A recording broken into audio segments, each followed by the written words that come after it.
Essa história começa em um baile onde havia muitas pessoas vestidas luxuosamente. Duas mulheres conversavam, comentando que ainda nem era temporada oficial de bailes sociais, mas já havia muitos jovens por ali.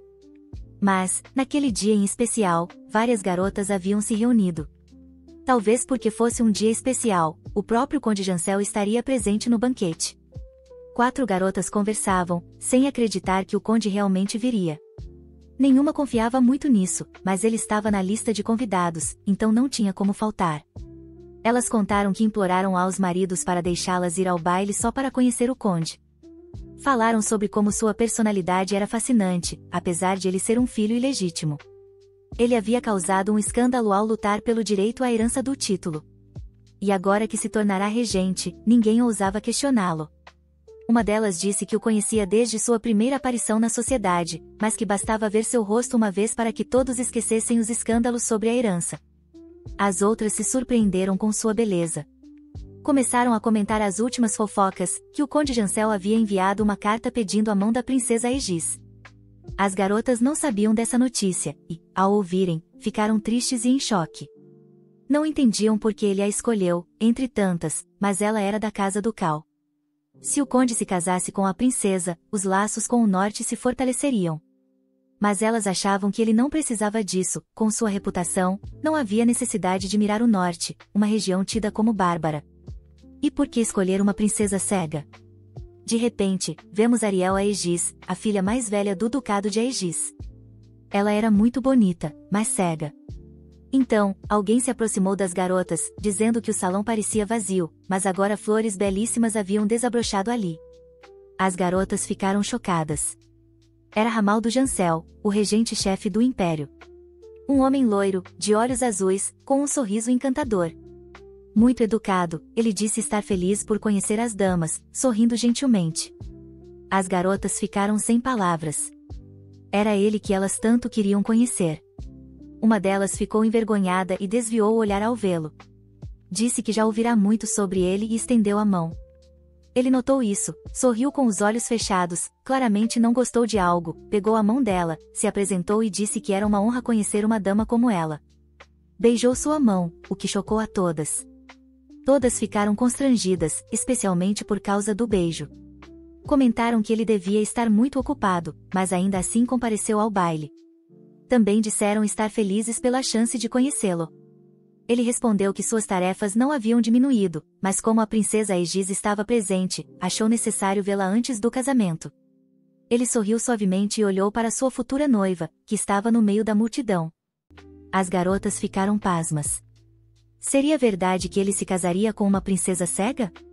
Ele confirmou, dizendo que o casamento era por amor e que a cegueira não era obstáculo, mas seu tom não foi muito gentil ao dizer isso. Já na capital, Drandle, Ariel estava em uma carruagem, esperando algo. Ela só via silhuetas, o mundo era cinza para ela. Já havia se acostumado, mas ainda se sentia triste por não enxergar as cores do mundo. Quando chegou, foi recebida por um mordomo. Ariel parecia adorável e começou a se orientar. Mesmo cega, ficou surpresa com a beleza ao redor. O palácio era realmente luxuoso. Sabia que a família Jancel era rica, mas não imaginava tanto. Estava nervosa, apertando firme sua bengala. O mordomo ofereceu-se para acompanhá-la. Ariel, sem vergonha, pediu que ele a conduzisse, se não fosse incômodo. Assim, caminharam pela mansão. Era enorme e luxuosa. Ela pensou, com certeza não deve ser fácil controlá-lo. De repente, o mordomo se surpreendeu com algo. Olhou para Ariel com medo e confusão. Ela o encarou, sem entender. Então explicou que não era completamente cega, conseguia perceber formas e contornos. O mordomo se acalmou na hora. Ele comentou que se sentia desconfortável, pois comparado ao castelo do Ducado de Aegis, aquela mansão parecia uma simples vila. Ariel disse que o castelo do Duque era maior porque toda a família vivia lá, mas que a mansão da capital era maior que o castelo principal. O mordomo achou Ariel muito modesta.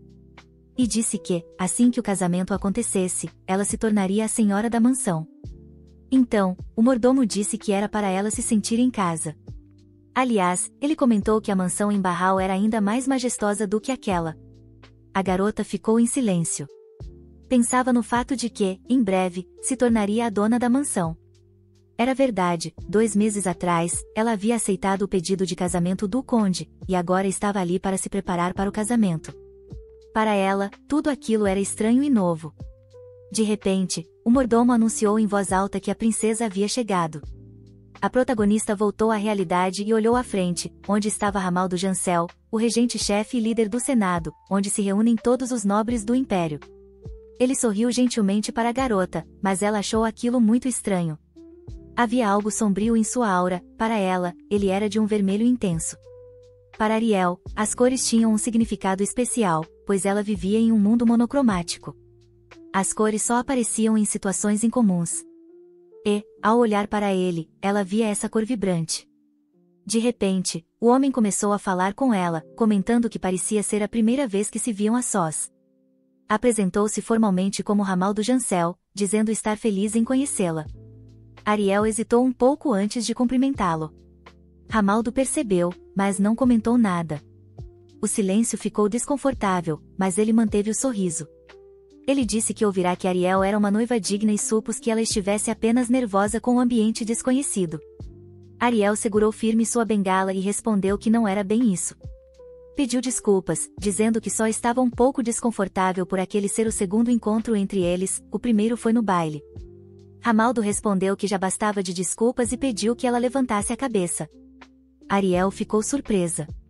Ele disse que agora se viriam todos os dias, e, nesse ritmo, dificilmente poderiam se chamar de um casal de verdade. Ariel pensou um pouco. Já tinha tomado sua decisão, não devia se deixar levar pelo nervosismo. Ela ergueu a cabeça e sorriu para ele. Ainda o via em vermelho intenso, igual ao dia do baile. Ela se lembrou do nome daquela cor, a maioria das pessoas que via era em tons de cinza. Raramente alguém aparecia com cor. E o primeiro a ter esse brilho especial era justamente seu futuro marido. De repente, Ramaldo ficou sério e disse achar que a princesa estava infeliz com o noivado. Ariel começou a negar, mas ele continuou dizendo que compreendia, afinal, para uma moça de um ducado influente, casar com alguém de classe inferior poderia ser desconfortável. Mas não era isso que Ariel queria dizer. Ramaldo então acrescentou que era muito grato por ela ter aceitado a proposta de alguém como ele. Foi aí que Ariel se lembrou de como todos a humilhavam por sempre ser rejeitada. Diziam que ela, cega e frágil, nunca seria digna de aparecer como esposa de alguém no ducado. Todos tinham certeza de que ninguém jamais a escolheria. Então ela começou a contar como tudo havia mudado desde que parou de enxergar, mas parou no meio, dizendo que talvez não devesse falar sobre isso. Confessou que temia envergonhar sua família ao se tornar esposa do conde. Ela olhou para seu futuro marido, agora séria. Ramaldo apenas ouviu em silêncio. Ariel não sabia mais o que dizer. Ele então disse que lamentava tê-la feito pensar dessa forma, e garantiu que ela não precisava se preocupar. O casamento era uma decisão pessoal, tomada após refletir sobre os prós e contras, e ele não permitiria que ela falasse de si mesma daquela forma. Disse que admirava a sinceridade dela, mas que aquele casamento não era por pena. Ariel se surpreendeu com isso. Ramaldo afirmou que a união era por mútuo consentimento, e que sua palavra, como conde, era lei. Nenhuma outra opinião importava. O silêncio voltou. Ariel não sabia como responder, e após algum tempo só conseguiu dizer que o entendia. Garantiu que não se preocuparia mais e que, a partir daquele momento, confiaria apenas em suas palavras. Depois disso, fez uma reverência e disse que precisava se retirar. Baixou a cabeça, pensativa. O silêncio entre eles voltou, até que ela perguntou, timidamente, se podia ir. O conde respondeu que, claro, ela podia. Assim que deixou o escritório, Ariel ficou imersa em pensamentos. Estava triste, como se não acreditasse totalmente nas palavras dele. Existem pessoas que nascem com defeitos. Algumas com menos dedos, outras com deformidades. Isso não é algo terrível, mas a sociedade tende a esquecer disso. Uma mulher estava em trabalho de parto. As parteiras e o médico estavam ao seu lado, dizendo para ela fazer força. Quase havia dado à luz. Mas, quando a criança nasceu, o horror e o arrependimento ficaram estampados no rosto de todos. O marido se aproximou, chocado. Sem desconfiar de nada, a mulher perguntou se era menino ou menina. Mas uma criança que nasce com alguma deformidade pode morrer ainda no útero, logo após o parto, ou até mesmo ser morta.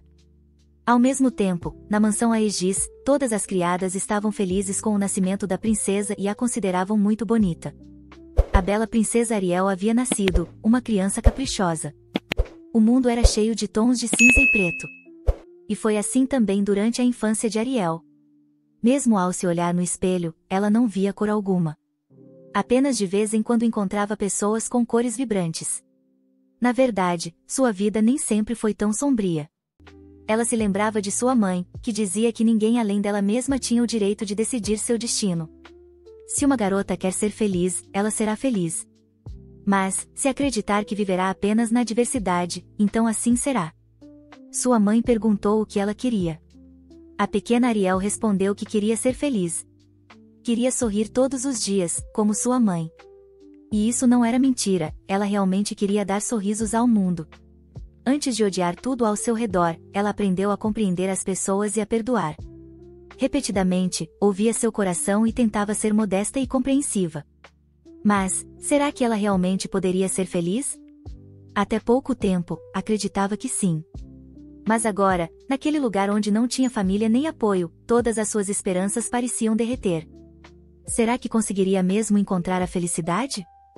O casamento já havia começado, e o padre a chamou pelo nome, tirando-a de seus pensamentos. Ela havia se esquecido completamente da cerimônia. O padre perguntou se ela aceitava o conde como marido, até que a morte os separasse. A garota respondeu que sim, que jurava. Em seus olhos, o padre era amarelo, e isso foi um alívio, pois o amarelo representava o calor de um coração bondoso. O padre então perguntou a Ramal do Jancel se ele aceitava Ariel como sua esposa, e ele também jurou. Em seguida, o padre pediu que ficassem frente a frente e deu permissão ao conde para levantar o véu da noiva. A partir daquele momento, Ariel deixaria de se chamar Aegis e passaria a se chamar Ariel Jancel. O conde mantinha uma expressão séria durante toda a cerimônia, o que deixou Ariel um pouco constrangida. Ela estava nervosa, pensando se tudo daria certo. Teria que viver longe de casa, da família. Isso a deixava inquieta. Em seus olhos, todas as pessoas continuavam em tons de cinza, apenas seu marido era vermelho vibrante. Ele estendeu a mão para ela, e Ariel a segurou. Caminharam de mãos dadas ao som da música. O conde comentou que o duque parecia valorizá-la muito, o que a surpreendeu. De repente, ela ouviu alguém chorando. Seria sua mãe? Ariel não sabia como poderia consolá-la. Corou e ficou em choque. As memórias vieram como uma avalanche.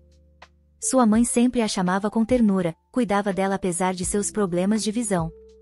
Foi sua mãe quem a ensinou a reconhecer cores e a nomeá-las. E aos olhos de Ariel, sua mãe tinha um tom rosa suave. Mas Ariel sempre acabava preocupando sua mãe. Era nisso que pensava durante a cerimônia. Em silêncio, prometeu a si mesma que tudo ficaria bem. Não seria infeliz, e encontraria um caminho para superar qualquer dificuldade, porque era isso que sua mãe sempre lhe ensinara. De forma inesperada, Ariel se virou para o conde e disse que, quando chegasse a hora, gostaria de poder convidar sua mãe para a propriedade. As pessoas ao redor aplaudiram os recém-casados, felizes. Todos pareciam alegres. O conde então respondeu que tudo seria como ela desejasse, e a conduziu pela mão até a saída. Após muitas recusas anteriores, Ariel finalmente havia aceitado aquele casamento. E agora, em silêncio, rezava para que Deus não deixasse aquele homem se afastar dela. Um pouco depois, ela observava o mar, encantada. Mesmo sem ver todas as cores, conseguia ver o tom do Mar do Sul. De repente, o conde perguntou se ela gostava da paisagem. Ela reconheceu sua voz e sorriu. Viu um homem sorridente à sua frente. Antes, a voz dele parecia mais jovem, mas agora era profunda, quase como se pertencesse a outra pessoa. E aquele homem estava ali diante dela. Isso a fazia feliz. Disse, um pouco envergonhada, que não tinha certeza, mas o som parecia diferente. O conde não entendeu do que ela falava. Ariel então explicou que o Mar do Sul costumava ter ondas fortes, mas agora parecia mais calmo e suave. Ele sorriu e disse que o mar era o mesmo, o que mudava era a atmosfera do lugar. Assim como ela. Ariel ficou surpresa. Ele segurou seu queixo e disse que, na vida, era calmo e gentil, mas na cama, era o completo oposto. Ele estava prestes a beijá-la quando, de repente, ela acordou, assustada. Estava toda vermelha, como um tomate. Tocou os lábios, tentando entender o que acabará de acontecer. Ficou sem fôlego ao perceber que realmente estava no mar, com o conde, e gostava disso. Mais uma vez, se lembrou do momento em que ele quase a beijou. E, por um instante, apenas ficou ali, parada, olhando para o nada. Mas, depois de um tempo, Ariel explodiu de vergonha. Estava constrangida com o próprio sonho. Só agora começava a perceber que aquilo tinha sido um beijo. Mas tentou afastar esses pensamentos. Provavelmente, sua imaginação estava exagerando, no fim das contas, era apenas um sonho qualquer. Mas por que ela sonharia com algo assim? Afinal, eles nem sequer se encontraram de verdade desde o dia do casamento. Abraçada ao travesseiro, a garota refletia. Seus sonhos sempre foram estranhos. E o mais curioso era que, neles, ela conseguia ver não apenas cores, mas também formas nítidas. Às vezes, até pareciam ser premonições. Era tudo muito estranho. Normalmente, ela tinha esses sonhos antes de algo ruim acontecer. Mas o que aquele sonho queria dizer? De repente, alguém a chamou de senhorita e perguntou se ela estava acordada. Ariel entendeu que não adiantava se preocupar, pelo menos, não até algo realmente acontecer. Pediu então que a pessoa entrasse. A criada-chefe perguntou às outras servas se alguma delas queria se tornar a empregada pessoal da senhorita. Mas seria mais fácil se Ariel trouxesse sua própria criada. Um dos criados questionou por que a dama havia sido enviada sozinha, enquanto outras sussurravam que a empregada da senhora não deveria ser de origem nobre. Eva, a criada-chefe, estava frustrada por não ter conseguido encontrar uma criada adequada para Ariel. Agora que ela fazia parte da propriedade, Eva começou a explicar, ser empregada pessoal de uma dama não era tarefa fácil. Em tom firme, advertiu suas subordinadas a tomarem cuidado com o que diziam. Se ninguém se voluntariasse, ela contrataria alguém de fora. Por enquanto, cada uma deveria focar nas próprias tarefas. Com isso, Eva deu a reunião por encerrada. De repente, uma jovem se pronunciou. Disse que não tinha muita experiência, mas gostaria de tentar. Seu nome era Vieta. Avisaram que, ao aceitar ser a criada pessoal da senhorita, ela não poderia mais voltar ao cargo atual. Perguntaram se ela realmente tinha certeza disso. E, com um sorriso, Vieta respondeu animada, sim. Eva então pediu que Vieta permanecesse e dispensou as demais.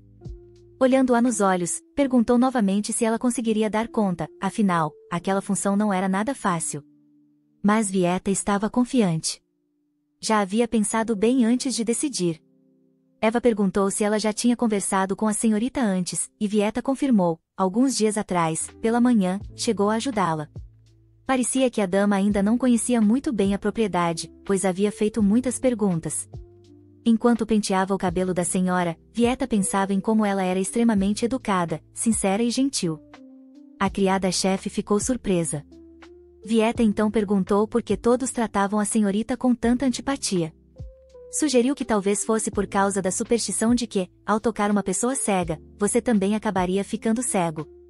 Mas Eva respondeu que, na verdade, a maioria das criadas idolatrava o conde, e por isso tratavam Ariel com ainda mais desprezo, afinal, ela havia se tornado a escolhida dele. Vieta compreendia que o conde era um homem extraordinário, mas aquilo tudo era exagerado. E Eva concordou com ela. A partir daquele momento, Vieta seria responsável por cuidar da senhorita, e Eva explicaria os detalhes de suas tarefas depois. Desejou boa sorte à nova criada pessoal da dama e disse que se viriam à noite. Vieta estava claramente feliz com sua nova função.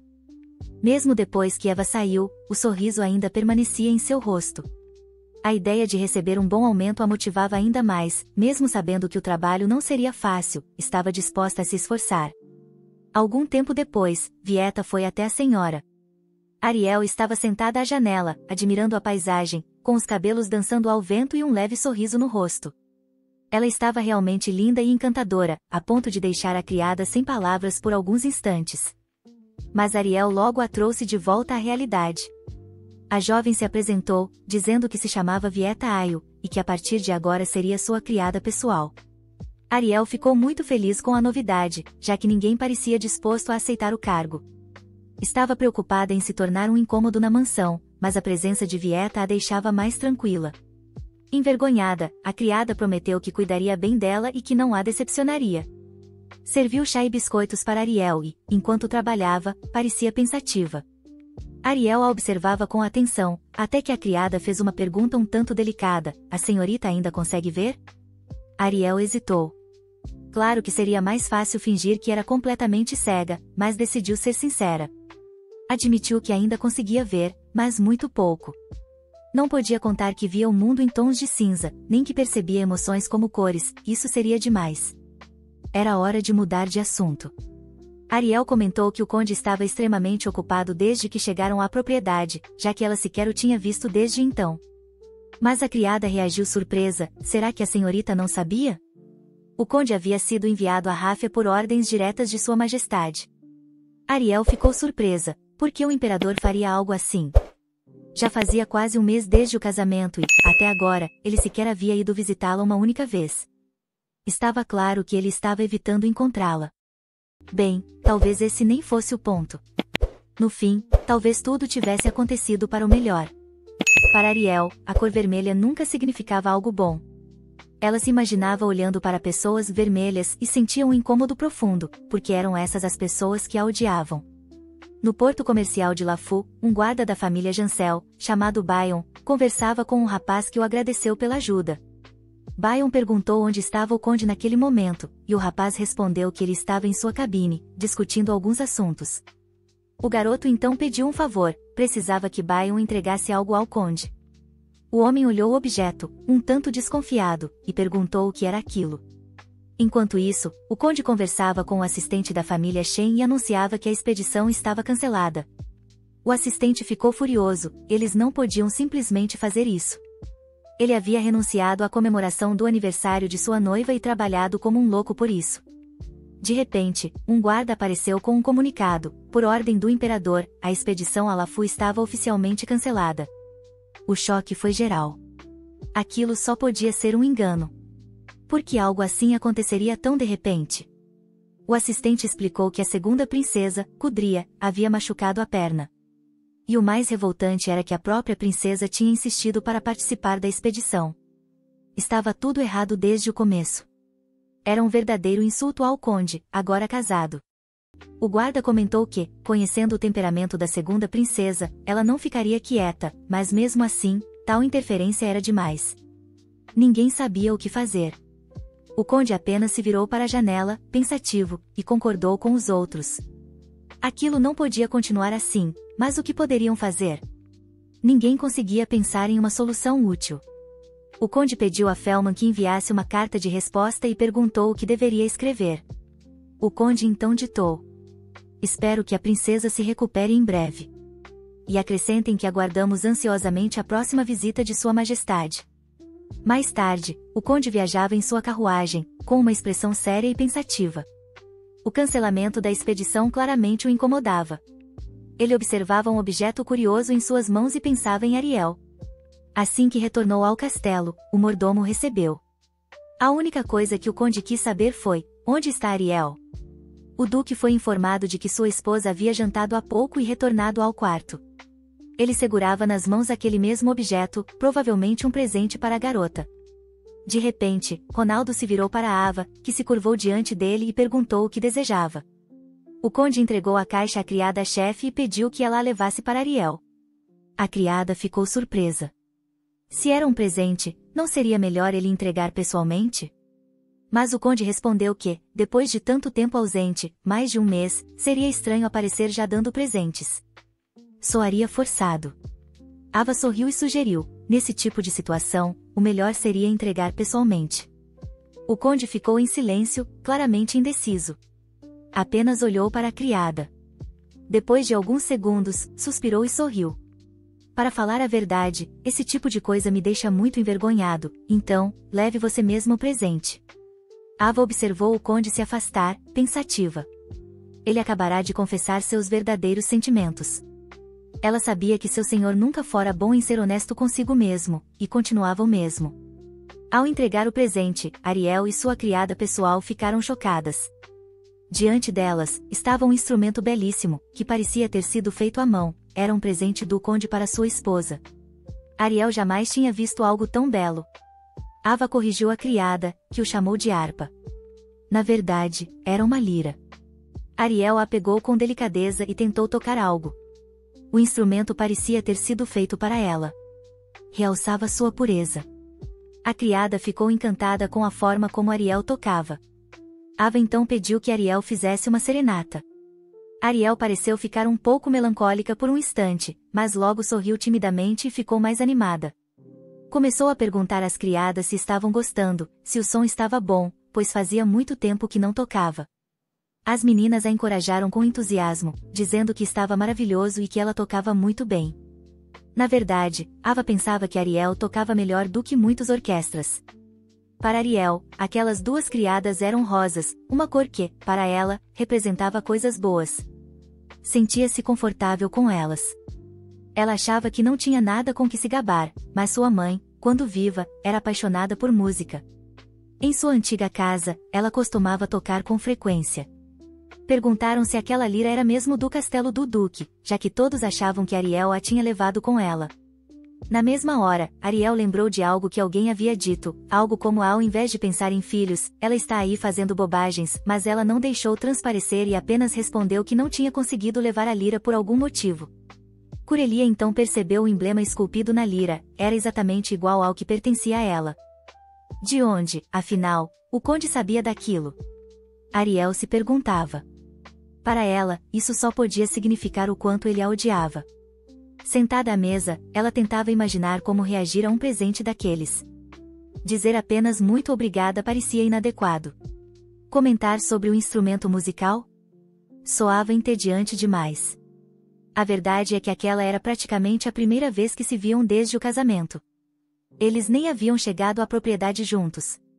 E mesmo assim, ela não entendia por que estava tão nervosa. Quando criança, Ariel aprenderá algumas coisas sobre cores.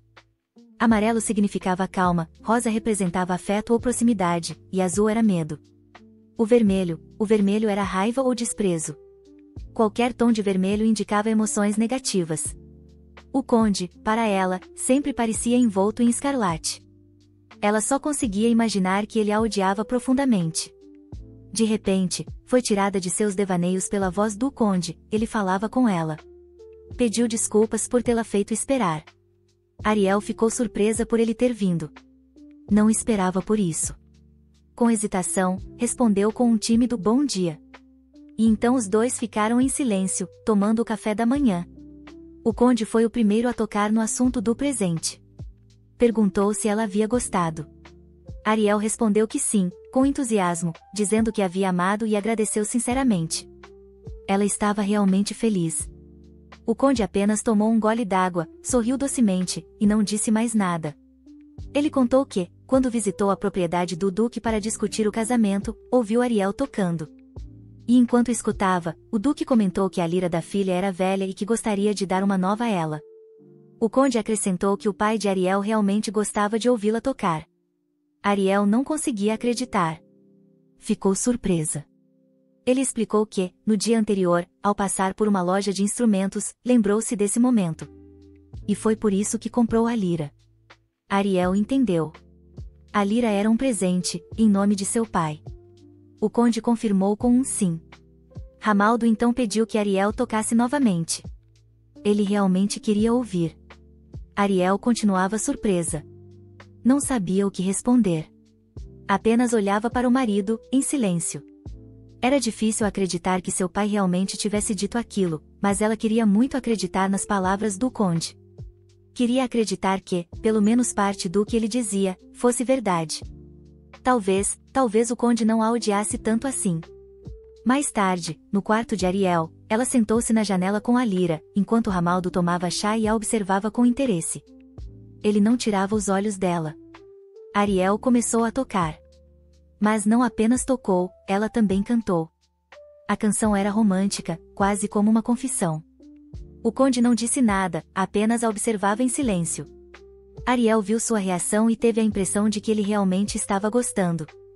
Ela tocava e cantava, e se sentia cada vez mais feliz ao perceber que o conde parecia satisfeito. A música era cheia de sentimento, e sua bela voz tornava a melodia ainda mais encantadora. De repente, Ramaldo se levantou. Ariel só notou quando ele estendeu a mão para ela e a chamou pelo nome. Ela ficou muito surpresa com a interrupção repentina. Olhou para ele. O vermelho ainda dominava sua aura, e isso a deixava tensa. A música que ela cantava se chamava Redenção, uma área de uma ópera trágica sobre um casal aprisionado por seus próprios sentimentos. Era a canção da cena final, em que os dois amantes se jogam de um penhasco. O conde não entendia por que ela havia escolhido justamente essa entre todas as canções. Ele segurava a mão dela quando Ariel perguntou o que ele estava fazendo.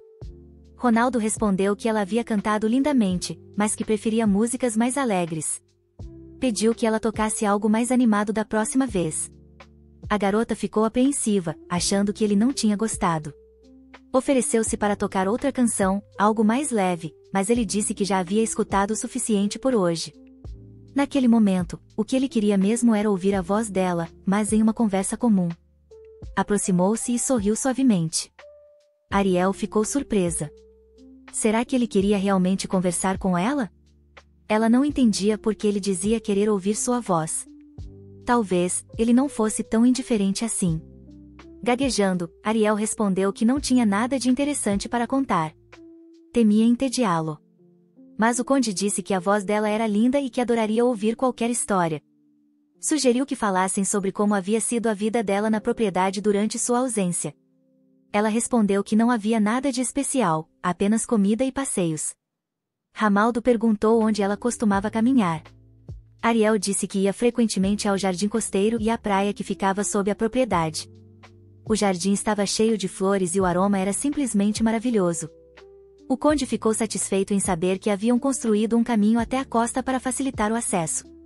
Ele perguntou o que mais Ariel fazia. Mas ela achava que não tinha nada digno de ser contado. Tudo aquilo a deixava confusa. O comportamento do conde era completamente diferente de tudo que ela havia ouvido sobre ele. Diziam que ele era frio, direto, que tratava mulheres com indiferença, como se fossem insignificantes. Nunca demonstrava interesse por quem não o atraía. Mas agora, ele falava com tanta delicadeza.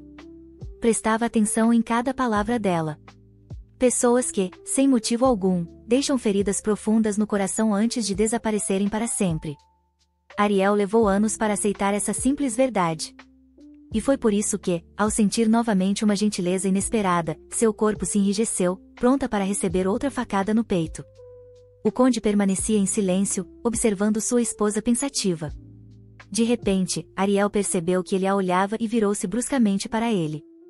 Ramaldo apenas perguntou se havia algo errado. Ariel se desculpou e disse que, se ele tinha algo a dizer, que dissesse logo, sem rodeios. Ela não precisava de gentileza e nem de pena. Claro, era agradável, mas já bastava dessa mentira disfarçada. Exigiu que o conde dissesse o que realmente queria. Afirmou que já não era mais uma garotinha que se machucava com a verdade. O sorriso de Ramaldo sumiu na hora. Ele ficou em silêncio, sem entender o que ela queria dizer. Para ele, o olhar da esposa dizia tudo. Com calma, respondeu apenas que ela o havia interpretado mal. Ariel perguntou do que ele estava falando. O conde disse que jamais sentiu pena dela, ou melhor, foi ela quem sempre pensou assim. Já havia dito antes que não a havia pedido em casamento por compaixão. Ariel, então, se lembrou do primeiro encontro deles. Curioso, o conde perguntou como ela o enxergava. Ariel ficou surpresa com a pergunta e, no início, nem soube o que dizer. Os dois se encararam, em silêncio, sem coragem de quebrar o clima. O conde pediu que ela dissesse tudo o que sabia sobre ele, rumores, suposições, o que fosse. Ariel contou que ouviu que ele era o aristocrata mais arrogante da alta sociedade da capital, alguém que via tudo no mundo através da lente do lucro e da conveniência. O conde disse que esses apelidos foram dados pela sociedade e que ele nunca os negou. Ariel tentou amenizar, não era exatamente isso que ela queria dizer. Mas o conde prosseguiu, se ele realmente fosse esse tipo de pessoa, teria escolhido a noiva mais útil para seus interesses. Nesse caso, teria se casado com a segunda princesa. Ariel ficou atônita. Suas palavras foram como uma lâmina no coração. Ela logo imaginou Kudrai, a segunda princesa. Desde criança, era obcecada por Ramaldo, todo nobre sabia disso. Inclusive, chegou a fugir secretamente do Palácio Imperial só para encontrá-lo quando ele ainda estudava na academia. Havia até lendas sobre o episódio em que Ramaldo mandou os guardas capturarem a princesa. Ariel entendeu, então, que Jancel não estava mentindo quando disse que Ramaldo não estava com ela por interesse. Mas isso só a confundia ainda mais, se não foi por benefício, porque ele recusou a princesa e se casou com ela. Sua única suposição era que tudo fazia parte de algum acordo com o Duque Egis. Mesmo assim, Ariel não conseguia deixar de pensar que, racionalmente, a segunda princesa era a melhor escolha para ele. Apesar de todos esses pensamentos tumultuados, ela permaneceu em silêncio. Olhou para sua lira, e percebeu que conhecia bem aquele desenho. Talvez, suas esperanças não fossem em vão. Ela então perguntou ao conde, "Você está comigo por pena?" Ele respondeu com firmeza, definitivamente, não. Ariel perguntou se ele a odiava. E a resposta também foi negativa. Ela não sabia em que acreditar, nas palavras dele ou nas cores que via ao redor dele. Mas queria muito acreditar que ele falava a verdade, queria ter certeza de que ele realmente não a odiava. Continuaram conversando. Ariel perguntou sobre a lira. Tinha descoberto recentemente que ele a comprará para ela, e o conde confirmou. Mas a garota quis saber como ele conseguiu comprá-la numa loja tão especial. O conde não entendeu a pergunta, havia simplesmente escolhido a lira ao acaso e comprado. Ariel respondeu apenas com um sorriso doce, dizendo que agora entendia tudo. Ramaldo ficou confuso. Ela explicou que entendia muito sobre instrumentos. O conde ouviu com atenção, mas entendeu tudo errado. Achou que ela não tinha gostado da lira e disse que encomendaria outra para ela. Ariel se assustou e pediu que ele a deixasse terminar. Queria dizer que adorava aquele instrumento. Já havia tocado muitas liras antes, e aquela era sua favorita. O conde ficou surpreso. Ele só a havia comprado porque gostou do desenho. Que coincidência, murmurou Ariel. Ela então quis mostrar algo a ele e pediu que lesse o que estava gravado na lira. Carpinteiro da Floresta Branca, Chalven 45. O conde não entendeu. Perguntou se aquilo era algum tipo de código. Ariel explicou, era o nome do mestre que fez o instrumento. Ramaldo perguntou se ele era um artesão famoso. Não exatamente, disse ela. Chalven era o guardião da floresta no Nordeste. Nas horas vagas, dedicava-se à marcenaria.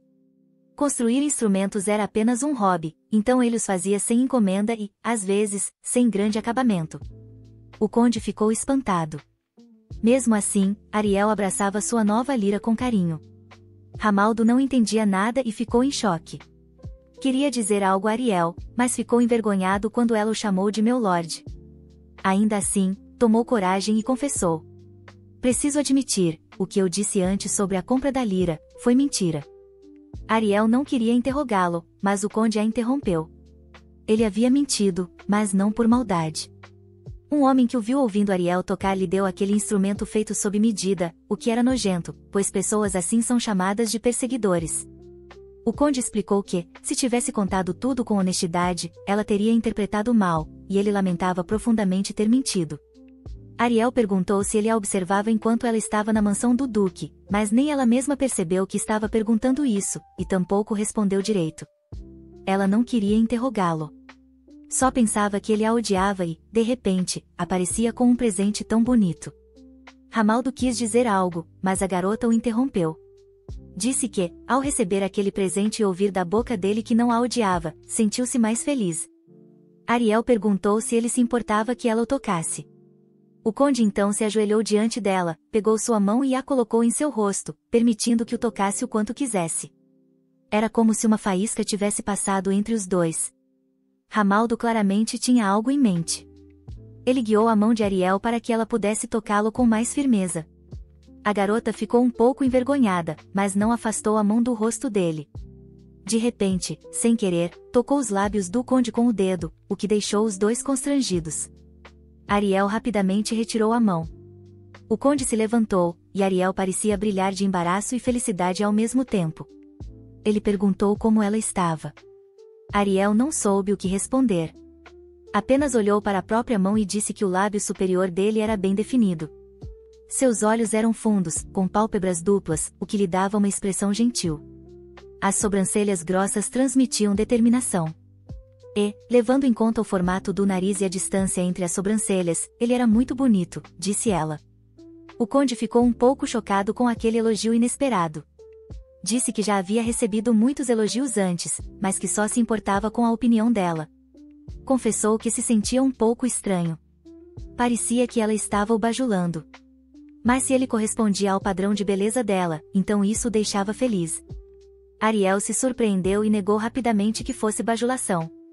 Começou a descrever: a pele dele não era nem clara demais, nem escura demais. Seus cabelos pareciam ter a cor da luz do sol na primavera. E seus olhos azuis eram incrivelmente bonitos. Iguais aos de Angelina. Ramaldo não entendeu como ela via tudo aquilo. Parecia que ela estava descrevendo como se enxergasse com os próprios olhos.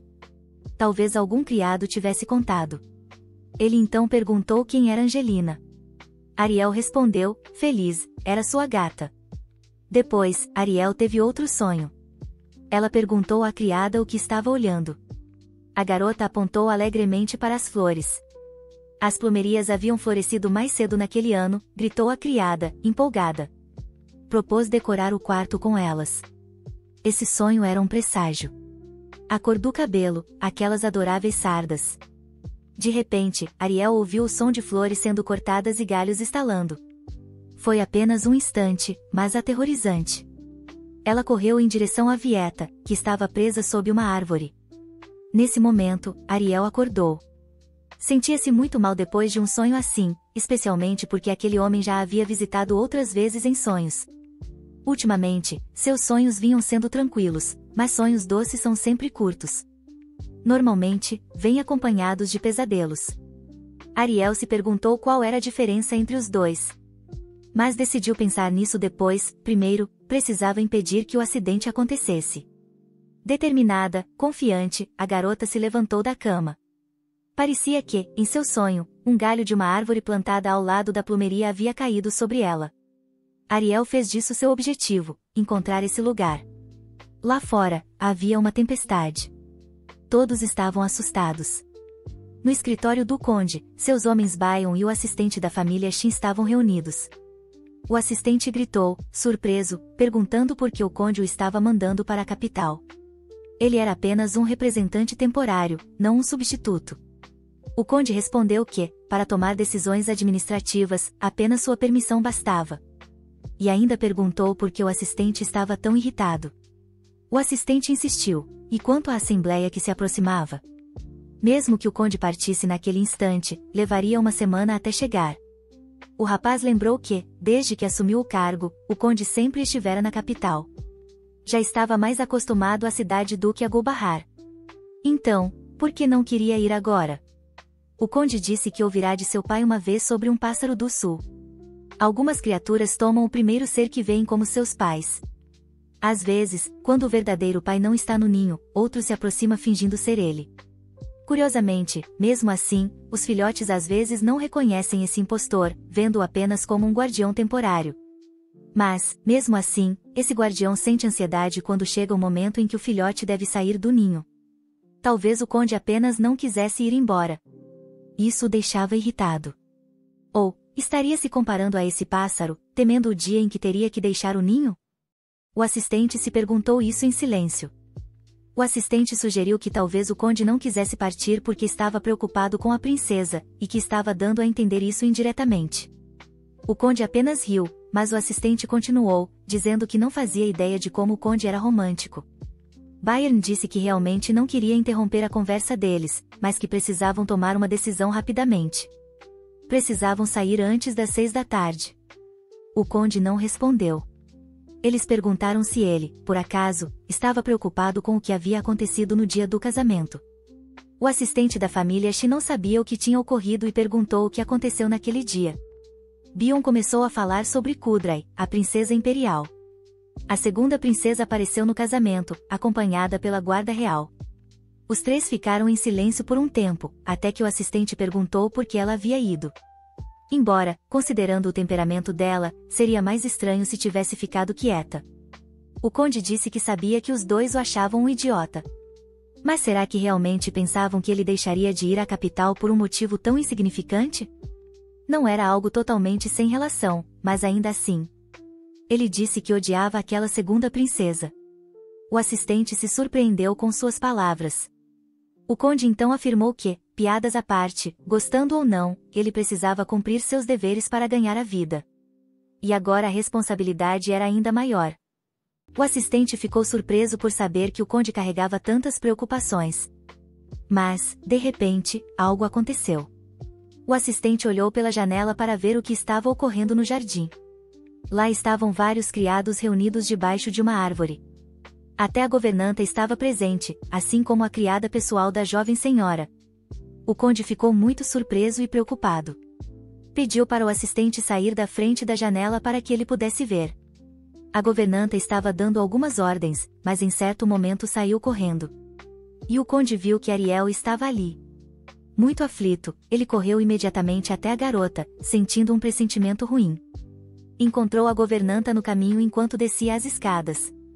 Começou a perguntar o que tinha acontecido, e ela explicou que algo ruim ocorrerá no jardim. Ariel se abaixou para pegar sua bengala e um galho caiu de cima.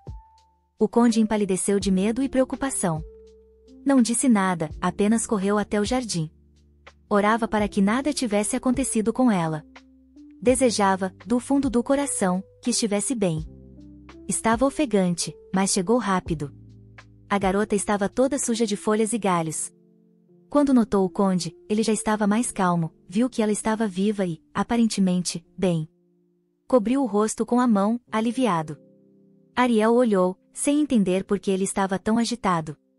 Ele se agachou e perguntou o que, diabos, havia acontecido. Ariel olhou para a árvore e explicou que o galho havia caído porque foi atingido por um raio e se quebrou.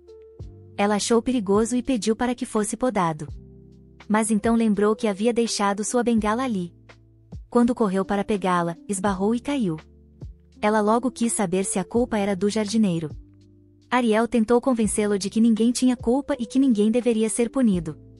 Ela viu o jardineiro no meio da multidão. Para ela, ele tinha uma cor azul escura. Ariel contou que Matthew a havia alertado do perigo e tentado protegê-la, mas ela não deu ouvidos por achar que nada aconteceria. Não foi culpa dele. O conde desviou o olhar, pensativo. Ariel disse ao conde que não se preocupasse, era só um galinho e alguns arranhões, nada sério. Mas o jardineiro estava apavorado. Tinha muito medo do conde. O conde observou que, à primeira vista, tudo parecia estar em ordem, mas Ariel não conseguia se mover. Perguntou se a perna dela doía. A garota respondeu que havia torcido o tornozelo ao tentar fugir do galho. Quando tocou a perna, doeu bastante. O conde disse para ela não se mexer e começou a se levantar. Ariel se contorcia de dor. Sentia um grande desconforto, mas o conde examinava a perna, sem perceber que a machucava ainda mais. Ela pediu que ele parasse, mas chegou um momento em que não aguentou e gritou. Ronaldo voltou a si imediatamente, assustado. Pegou a garota nos braços, ela ficou um pouco surpresa e assustada. Ela perguntou o que ele estava fazendo, mas ele disse que precisava levá-la ao médico para ser examinada. Mandou que ela se segurasse firme. Ele a carregou com confiança até o quarto. Ariel disse em voz baixa que ele não precisava fazer aquilo e que estava tudo bem. Mas ele apenas respondeu que ela só precisava se segurar. O conde tinha um cheiro de ervas misturado com lavanda, um aroma estranho que vinha dos pontos onde seus corpos se tocavam. De repente, Ariel sentiu uma emoção desconhecida. Não entendeu o que era aquilo. O conde avisou ao assistente e a Ban que a senhorita estava ferida. O assistente ficou muito surpreso. Começou a perguntar como aquilo tinha acontecido e quão grave era. Ronaldo explicou que ela apenas torceu o tornozelo. Precisava descansar um pouco, e logo ficaria bem. O assistente comentou que Ariel era muito problemática e agora tinha machucado a perna. Mas disse que acreditava que ela se recuperaria rápido, afinal, já tinha uma bengala, então não precisaria de outra. Foi uma piada de mau gosto, pela qual acabou pedindo desculpas. Baion disse ao conde que o incidente com a jovem senhora foi lamentável, mas que não havia tempo, eles precisavam se preparar para a partida. Ramaldo fechou os olhos e respondeu, cansado, que sabia disso. Mas de repente, teve uma ideia. Após pensar por um instante, um sorriso surgiu em seu rosto. Ele decidiu compartilhar o que pensava com seu assistente Baion. Havia um terapeuta famoso na capital. Ele queria que fosse esse profissional a examinar sua esposa. Seus dois amigos ficaram muito surpresos, enquanto o conde irradiava alegria. Ele ordenou que preparassem tudo necessário para a partida e pediu a Bayon que chamasse Eva e Léo. O assistente começou a brincar, dizendo que o conde deveria apresentá-lo ao tal terapeuta. Mas o conde lançou-lhe um olhar ameaçador e o chamou pelo nome. O assistente se entristeceu com a recusa. Bayon quis esclarecer: esse terapeuta, ele nunca ouvirá falar dele, nunca teve contato. O conde disse que só precisava de uma desculpa para levar Ariel com ele. Bayon perguntou se o conde havia mentido porque não queria ficar separado dela por um mês. Como ele havia aguentado todos esses anos, então? Um verdadeiro mistério. O conde afirmou que, a partir de agora, não passaria nem um minuto longe dela, e perguntou se isso não era justo. Bayon apenas suspirou para se acalmar e disse para esquecer Ava e Léo e apenas conversar com Ariel sobre o que estava por vir. Bayon ficou um pouco surpreso. O conde percebeu que ele nunca havia encontrado a jovem senhora pessoalmente. Ronaldo disse que sua esposa precisava de um guarda-costas, e que, a partir de agora, ele mesmo seria esse guarda-costas. Era uma boa oportunidade para conhecer pessoalmente sua nova patroa. Bayon ficou um pouco surpreso com o conde chamando-a de nova patroa, mas Ronaldo apenas pediu que ele cuidasse bem dela. O conde estava prestes a sair para algum lugar e acenou para o amigo. Assim que o conde se afastou, Bayon ficou confuso e soltou um suspiro alto para se acalmar. No quarto de Ariel, um médico a examinava. Ariel estava apenas aliviada por Vieta não ter se machucado e por ter conseguido usar seu sonho profético. De repente, alguém bateu à porta pedindo permissão para entrar. A garota permitiu. Então percebeu que o médico hesitou e começou a procurar algo em sua bolsa. Subitamente, Bayon apareceu diante deles, parecendo enorme e intimidador em comparação. Bayon perguntou como Ariel estava e disse que o tratamento por hoje estava encerrado. Também perguntou se a jovem senhora precisava de mais alguma coisa. O médico disse que estava tudo bem e que em alguns dias a perna se recuperaria. Falava com a voz trêmula. Pediu também que Ariel tentasse não se movimentar muito e tivesse mais cuidado. Assim que teve a chance, o médico fugiu assustado. Ariel olhou para Bayon e não viu nenhuma cor notável. Ele era simplesmente cinza. Ela o olhou e, com um sorriso, perguntou quem ele era. Bayon se apresentou. Seu nome era Bayoneted. Ele era o guarda-costas do conde. Ariel sorriu e disse estar muito feliz em conhecê-lo. Bayon disse que já haviam se conhecido durante o noivado, mas parecia que ela não se lembrava dele. De repente, Ariel se lembrou: ele era o homem que trouxe o anel e a cesta de flores. Tinha a mesma altura e a mesma voz. Ela pediu desculpas, dizendo que na época o considerou apenas um criado comum, já que ele apenas cumprimentou e saiu. Bayon disse que não havia problema e que ela podia falar informalmente com ele. Ariel respondeu que sabia que ser guarda-costas era uma posição muito importante. Mesmo sendo esposa do conde, não poderia tratá-lo com desrespeito. Achava melhor manter a formalidade. Bayon parecia não se importar. Francamente, Ariel não havia mudado nada.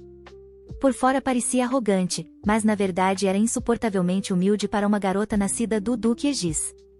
Era irônico para Bayon. O rapaz se desculpou por interromper, mas disse que ela teria que ir para a capital com o conde.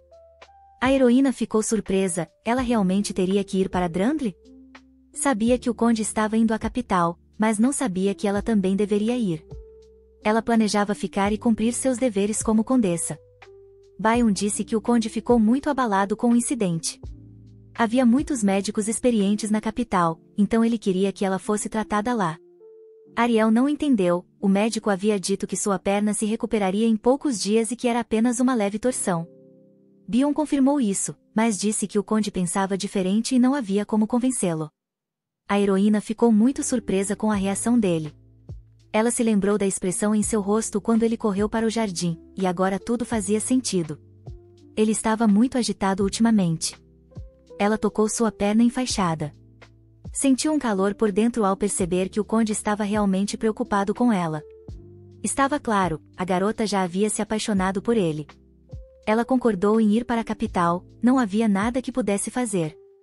Bayon disse que reuniria tudo o que fosse necessário. A garota estava sentada na cama pensando em algo, até que, de repente, caiu de costas no colchão. Não sabia dizer se era normal estar tão feliz naquele momento. Todas as criadas ajudaram a colocar as bagagens na carruagem, preparando-se para a partida do conde e de Ariel rumo à capital.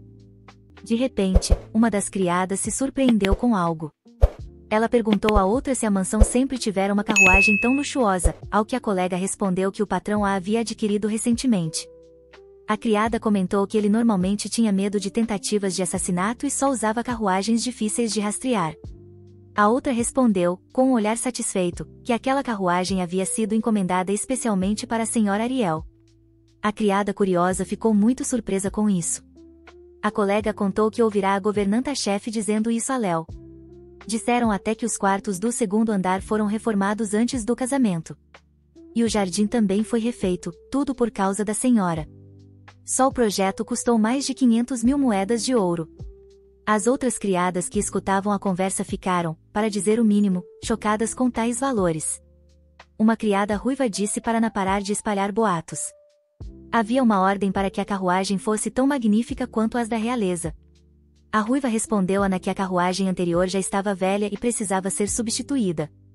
Além disso, o mestre não era do tipo que gastava dinheiro com esse tipo de coisa. Ana retrucou, dizendo à ruiva, chamada Maria, que ela não estava lá há tempo suficiente para saber do que estava falando.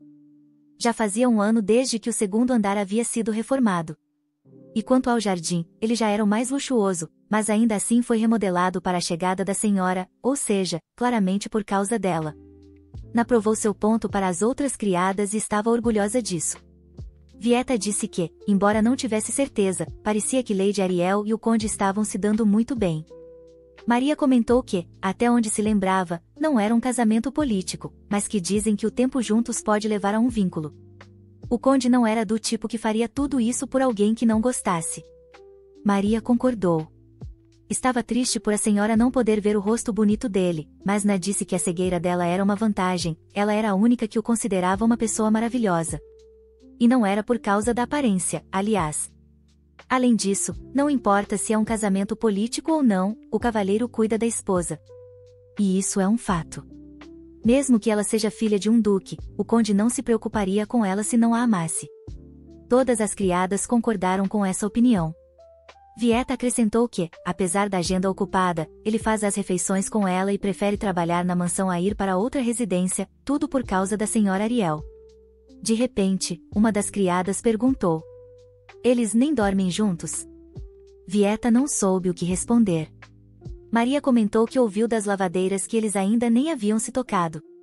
Não importa o quão próximos sejam, um casamento sem intimidade está fadado ao fracasso. De repente, a governanta apareceu e gritou, furiosa, dizendo que aquilo não era da conta delas. Ela entendia a curiosidade, mas esse tipo de conversa não devia acontecer na entrada da casa. Se o mestre tivesse ouvido, nenhuma delas estaria mais ali.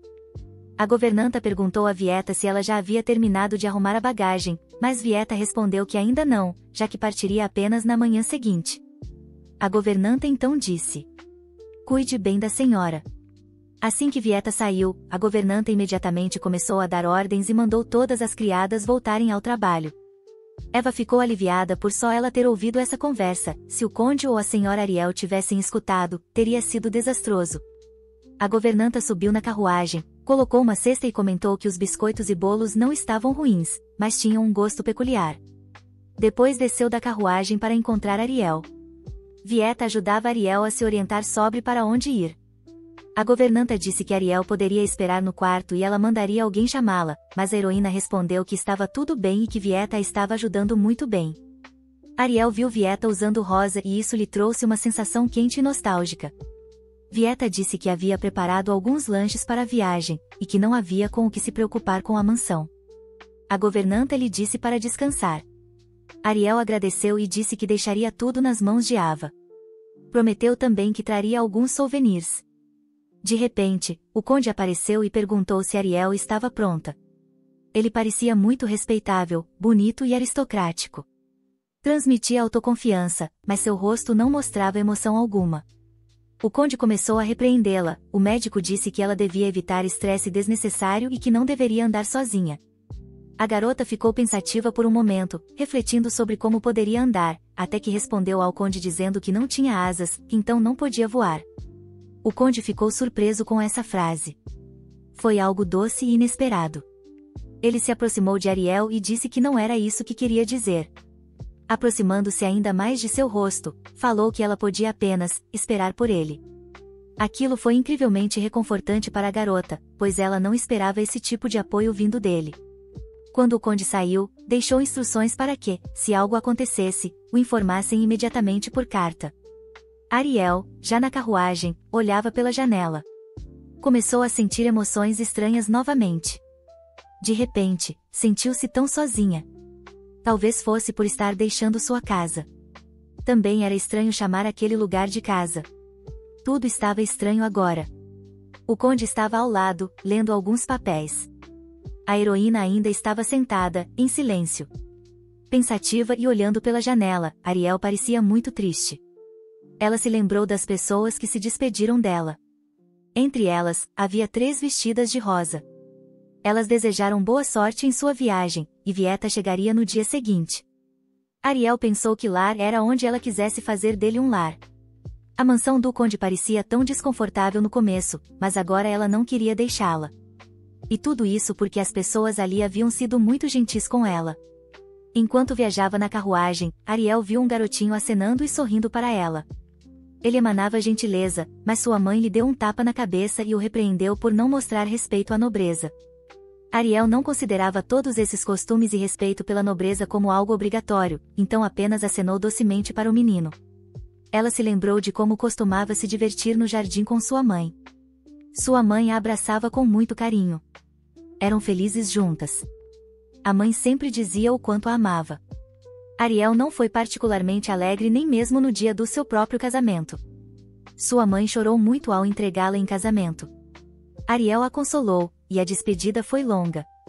Sua mãe chorava até quando a filha já estava dentro da carruagem. Foi a despedida mais triste. Agora, a heroína se arrependia de não ter sorrido para sua mãe naquele último adeus. As lágrimas surgiram em seus olhos. Ela pensava que sua mãe provavelmente acreditava que Ariel havia entrado em um casamento político. Ariel olhou para seu marido, que lia alguns papéis. Ela reconheceu que eles não dormiam juntos e mal conversavam. Mas havia uma ressalva: o conde não era tão ruim quanto ela pensava. Isso já era motivo suficiente para sua mãe ficar tranquila. A garota sorriu. Prometeu a si mesma que, da próxima vez que visse sua mãe, contaria a ela como o sul era bonito. E torcia muito para que sua mãe ainda estivesse em algum lugar da capital. De repente, a carruagem passou por uma pedra e Ariel gritou. O conde perguntou se ela estava bem. Ela sentia apenas um pouco de dor e começou a se justificar dizendo que estava realmente bem. Pensou que, se sua mãe visse sua perna naquele estado, entenderia tudo errado. Sua mãe logo imaginaria que o conde tinha feito algo com ela. Ariel, em pensamento, tentou convencer a mãe de que o conde nunca havia rompido o noivado, nem atraído, muito menos agredido. Mesmo que ela não pudesse dizer isso em voz alta, era verdade. Ela voltou a olhar para o conde, que voltou a ler assim que ouviu que Ariel estava bem. O que mais preocupava Ariel era a possibilidade de o conde, na verdade, estar preocupado com ela, e muito. De repente, o rapaz percebeu que ela o encarava com intensidade e perguntou se ela queria lhe dizer algo. Isso deixou Ariel confusa. Ela logo tentou se justificar dizendo que ele parecia muito ocupado. Disse que, se ao menos soubesse ler as cartas, poderia ser mais útil. O conde olhou para ela surpreso, se perguntando se deveria aliviar a situação. Então disse que, mesmo que ela soubesse ler, ele não deixaria que ela assumisse as tarefas por completo. Ariel perguntou, surpresa, por que ele disse aquilo. Ele respondeu que era muito criterioso na escolha das pessoas com quem trabalhava e que não podia delegar responsabilidades a quem não tinha experiência. Ariel achou isso engraçado e riu timidamente. Disse que o conde não era muito bom em demonstrar empatia. Agora ela queria provar que ele estava errado. Mas o rapaz respondeu que, se ela melhorasse suas habilidades, ele poderia pensar em atribuir-lhe alguma tarefa, claro, apenas uma que ela pudesse cumprir. Ariel começou a imaginar que tipo de tarefa poderia desempenhar. Sugeriu trabalhar com línguas antigas, mas o conde disse que as línguas antigas do norte e as línguas sagradas eram inúteis e que ele não recomendava isso. Ariel ficou muito surpresa, até mesmo chocada. Ramaldo, o conde, também disse que não precisava de ajuda com papelada ou para apontar lápis, afinal, usava canetas tinteiro. A garota, com olhos de cachorrinho, olhou para ele e perguntou se ele conseguia ler mentes. Ele riu e respondeu que, se tivesse esse poder, já teria se tornado um deus há muito tempo. No geral, ele sabia muito mais sobre Ariel do que ela podia imaginar. A garota pensou por um instante, achando que ele se referia ao tipo de mentiroso que ela costumava gostar. Ela respondeu que nem o conhecia tão bem e achava isso injusto. Ramaldo era o criador de um porto livre e trouxe riqueza ao Império, uma lenda viva, famoso por sua incrível oratória. Ariel sorriu de lado e pensou consigo mesma que ele não era tão perfeito assim, afinal. Ramaldo disse que ela podia perguntar o que quisesse, ele estava bem ali, sentado na frente dela. Não havia motivo para timidez. A esposa ficou muito feliz com isso. As perguntas mais estranhas começaram a surgir na cabeça de Ariel. Quantos anos ele tem? Quais são seus hobbies? Dorme de lado ou de barriga para cima? Pão de forma ou pãozinho é melhor para sanduíche? Por que ele tem uma voz tão bonita? Mas nada disso era o que ela realmente queria saber. O que realmente importava era: quando ele se casou com ela? Qual foi o acordo feito com seu pai? Será que ele realmente a odeia? E por que não dorme com ela? Ela ficou desanimada e sabia que precisava perguntar tudo isso, mas não conseguia fazer isso agora. Em vez disso, perguntou se ele estava com fome. Disse que teria preparado muitos lanches para ele, até tinham pires. Mas o conde a interrompeu e disse que ele mesmo cuidaria de tudo. Eles olharam para o jantar delicioso, mas aparentemente só Ariel achou apetitoso. O conde apenas olhou para as batatas com surpresa. Ramaldo quis brincar com Ariel e tirou a batata dela, segurando-a bem na frente de seu rosto. Ariel começou a se irritar por não conseguir pegar a tão desejada batata. Ramaldo ficou apenas tocado com a reação dela. De repente, a heroína gritou e mandou o conde parar de zombar dela. Ele ficou chocado com a mudança repentina de humor. Ariel disse que Eva estava mexendo na batata assada, se ele chacoalhasse o prato, a batata esfriaria rapidamente e perderia o sabor. A garota parecia realmente ameaçadora. Ramaldo teve que pedir desculpas. Ronaldo Jancel é um jovem conde e marido de Ariel. Ariel Aegis é a filha mais velha do Duque Aegis, esposa de Ramaldo. E batatas são a comida favorita de Ariel. Preparadas por Eva, Ariel devorou a batata assada com as bochechas cheias. Ela amava limpar a batata e, claro, comê-la. Ramaldo ficou, no mínimo, surpreso ao descobrir que Ariel gostava tanto assim de batatas. Ariel comentou que eram populares no norte, mas raramente preparadas no sul. Então pediu que ele cozinhasse também, mas o conde olhou para o prato com certa desconfiança. De repente, Ariel levou a batata até o rosto do conde e perguntou se aquilo não parecia apetitoso. Ele educadamente recusou o lanche. A heroína ficou surpresa por ele nem querer provar. Ariel comeu suas batatas tristemente. Será que o conde não gostava mesmo delas? Mas batatas eram tão gostosas. O conde olhou para Ariel e pensou: se alguém visse aquela cena, jamais imaginaria que ali estava uma condessa. Mas aparentemente ela gostava muito de batatas. De repente, Ramaldo pegou uma batata e Ariel o olhou com olhos brilhando. Ela estava claramente feliz por compartilhar aquela refeição com o marido, e ele também parecia satisfeito. A partir daquele momento, o conde decidiu, ordenou que, dali em diante, batatas assadas fossem servidas no lugar do pão. A cena muda para o Salão do Conselho, localizado nos arredores do norte. Lá, Donds, pássaros mensageiros locais, carregam mensagens que afetam todo o império.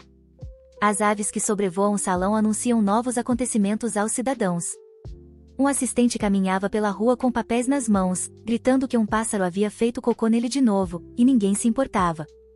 Ele estava desgostoso e aliviado por o conselho acabar em uma semana. Se durasse mais, ele arriscaria seu cargo para protestar. De repente, encontrou sua guarda-costas, Ariel. Ele a cumprimentou. Perguntou se o chefe estava presente, pois tinha relatórios importantes. O guarda respondeu que, se não fosse urgente, era melhor esperar, pois sua graça, o Duque Aegis, estava no prédio. O assistente ficou, no mínimo, chocado. O que ele fazia ali? Ao olhar para cima, ele viu Eugênio Aegis, o Duque da Neve e pai de Ariel. O assistente ficou horrorizado ao ver o Duque bem diante de Bion, e apenas fez uma reverência. O Duque então perguntou se, ao se tornar oficial da lei, a pessoa deixava de sentir medo. O rapaz respondeu: nem tanto, e perguntou como ele estava se sentindo.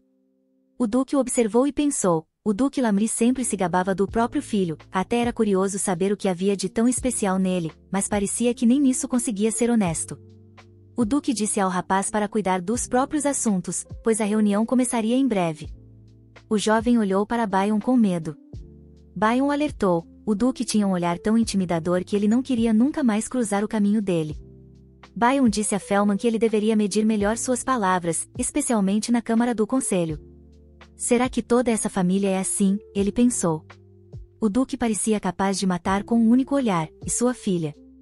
Bion o interrompeu. É condessa. Felman se corrigiu rapidamente e a chamou de condessa. Disse que ela era muito frágil, como se fosse desmanchar com um simples toque. O conde, sério, disse que era falta de respeito falar da esposa de outro homem pelas costas. O assistente ficou horrorizado com a presença de Ramaldo, que estava sorrindo, mas claramente furioso. Ramaldo disse que, se ele ousasse falar mal dela novamente, arrancaria sua língua imunda com as próprias mãos e o faria analisá-la de perto. O assistente tremia de medo e se desculpou profundamente, pois sabia que o conde era perfeitamente capaz disso. A reunião começou, e ele ouviu que o conde lera os relatórios mais tarde. O assistente comentou que chegou à capital mais tarde do que o habitual desta vez. O conde então perguntou, com ironia, se ele estava mesmo esperando tanto por sua chegada. Felman respondeu que a reunião estava prestes a começar, mas que o conde ainda não havia aparecido. O conde então disse, sarcástico, que já era casado, e, portanto, não podia retribuir os sentimentos dele. Felman ficou irritado com aquelas palavras, mas o conde apenas riu. Felman perguntou se aquilo era mesmo uma piada, porque, sinceramente, não tinha graça nenhuma. O que havia de errado com o conde? Ramaldo respondeu que Felman sempre o esperava e nunca ia embora antes dele. Por isso, aconselhou o assistente a arrumar alguém para si e parar de correr atrás de homens. Felman percebeu que o conde estava agindo de maneira muito estranha naquele dia, fingindo ser um bom marido. Se alguém o ouvisse agora, pensaria sem dúvida que ele era um jovem inocente à espera do seu dia de casamento. O conde sorriu e disse que a descrição de inocente combinava perfeitamente com ele. Também comentou que Felman havia se tornado bem eloquente desde que conseguiu seu novo cargo. Felman já estava ardendo de raiva. Ele não conseguia entender como o conde conseguia se considerar inocente. Mas, de repente, se acalmou e pensou que Deus era mesmo injusto. Todos idolatravam aquele homem, sem ver o quanto estavam sendo enganados. A prestigiada família Jancel vinha operando há muitas gerações. Cada nobre estava de olho na fortuna do conde e queria logo casar suas filhas com ele. Não havia uma única mulher da nobreza que não quisesse se tornar esposa de um aristocrata do sul. Naquele mesmo salão imperial, quando apareceu, a segunda princesa ficou deslumbrada com a beleza de Ramaldo e passou a dar-lhe atenção especial. Desde então, não havia ninguém entre a nobreza que não soubesse o nome de Ramaldo Jancel. Esse homem entendia muito bem sua posição e tirava proveito disso. Para ele, as pessoas ao redor não passavam de peças de xadrez. Muitos acabaram se tornando apenas peões no jogo dele. O regente mais jovem da história do Império não era nada do que aparentava ser. Havia lados feios escondidos por trás da máscara de decência. Ele se casou com uma garota cega apenas para ter influência sobre o pai dela, o Duque Aegis. Isso, sem dúvida, lhe deu ainda mais poder e prestígio. Como alguém assim poderia ser inocente? O conde então perguntou por que Felman olhava daquele jeito. Ele realmente tinha alguma reclamação? Ramaldo então disse que o duque havia enviado uma mensagem para sua filha, vinda da mãe dela. Aparentemente, elas não podiam se encontrar por causa da correria e dos inúmeros compromissos. Bion fez uma reverência e entregou algo nas mãos do conde. Depois disso, ambos desejaram-lhe um bom dia. Ramaldo estava impecável, refinado e absurdamente bonito. Ele então começou seu discurso na reunião. Era já a 322ª Assembleia. Pediu que todos se levantassem. Naquele momento, Ariel sentiu um aroma familiar. Sua janela estava aberta e ela percebeu o cheiro, lembrando-se das flores com fragrância semelhante. Havia flores assim no castelo do Duque, será que também estavam na capital? A garota olhou ao redor e viu que tudo era cinza. A colina onde ficava o pavilhão era chamada de Colina Diamante. E fazia jus ao nome. Tudo ali brilhava. Ariel começou a se perguntar como o conde havia construído sua fortuna. Ouviu dizer que muitos impostos eram cobrados no porto de comércio. Será que era muito mais do que os outros impostos? De repente, Vieta apareceu dizendo que as compressas quentes estavam prontas. Pediu que a senhora se sentasse. Ariel ficou triste, pois sua perna já estava bem, não havia mais necessidade daquilo. Mas isso claramente não agradava a Vieta. Compressas eram o melhor jeito de curar a perna rapidamente. Ariel já havia esquecido da ordem do conde? Ele havia dito claramente que não permitia que ela caminhasse pelos jardins até se recuperar. Era especialmente perigoso, então ela precisava de cuidados apropriados. Ela sabia que o conde queria o melhor para ela, mas tudo aquilo parecia uma prisão domiciliar, como se ela fosse uma prisioneira sendo repreendida por uma criada. Vieta perguntou o que Ariel estava fazendo ali. Ela tinha estado trancada no quarto das criadas desde que chegou à capital. Tudo o que fazia era ficar sentada no quarto. A heroína odiava aquela vigilância constante e achava tudo aquilo excessivo. Ela não precisava daquilo. Era muito difícil aceitar o cuidado de outra pessoa. Ela gostaria de levar aquilo com mais leveza, mas, infelizmente, toda a bondade que já recebeu de estranhos foi fingida. Sempre vinha disfarçada de piedade e hipocrisia. Ela se lembrou de quando seu irmão lhe ensinou o significado da palavra hipocrisia. E, então, a ficha caiu. Toda a gentileza que ela havia recebido sem motivo verdadeiro era só falsidade disfarçada de sentimentos sinceros. E, por ser uma pobre garota cega, ela estava condenada a aceitar essa piedade, querendo ou não. Ariel sentou-se na cama, sentindo-se triste por causa de todos esses pensamentos que a atormentavam. Tudo isso era porque ela era cega, e ainda estava curiosa para saber o que realmente pensavam do conde. Ela se lembrou de quando ele dividiu batatas com ela. Dizem que ainda há muitas delas. De repente, percebeu que não queria mais pensar em coisas ruins, e sorriu. Mesmo que o conde estivesse apenas sendo condescendente, ainda assim, ele era uma boa pessoa. Vieta percebeu o estado de Ariel e se surpreendeu um pouco. A criada perguntou como ela estava se sentindo e se ainda doía. Ao que a heroína respondeu que a dor era. Ariel disse que a dor já estava quase passando. Vieta respondeu que a senhora realmente estava bem melhor e que, dessa vez, nem foi necessário chamar um médico. Disse que não era nada sério, as compressas quentes ajudaram bastante, mas apenas para reduzir o inchaço. Vieta comentou que a heroína não queria ficar deitada, como ela havia recomendado, e isso a deixou muito irritada. Então começou a enfaixar a perna de Ariel. A jovem ficou impressionada com a velocidade dela, Vieta era uma verdadeira mestra nisso. De repente, Vieta se lembrou que a heroína havia recebido uma carta. Ariel pensou que, provavelmente, era de alguém da família e perguntou se tinha o brasão da casa de Egip. Mas Vieta respondeu que não, o mordomo havia dito que era uma carta da casa imperial. Ariel ficou surpresa. Vieta trouxe a carta imediatamente. Assim que a viu, Ariel confirmou que de fato trazia o brasão imperial. Ela então disse, pode começar, o que deixou Vieta confusa, não entendeu o que a senhora queria dizer. Ariel explicou que Vieta estava aprendendo a ler, então poderia praticar lendo para ela. A criada ficou surpresa, sério? Eu posso ler esse tipo de carta? Ariel ficou indignada, ela mesma não podia ler, então dependia dela. Vieta começou a ler, a carta era um convite para uma festa de aniversário. Mencionava o nome da senhora Cavre, e dizia que estavam convidadas para a celebração do aniversário de Sua Alteza, a segunda princesa. Ela convidava Ariel pessoalmente e dizia que seria uma grande honra recebê-la. Ariel olhou para Vieta, surpresa, e perguntou sobre a segunda princesa. Era estranho, por que ela a convidaria?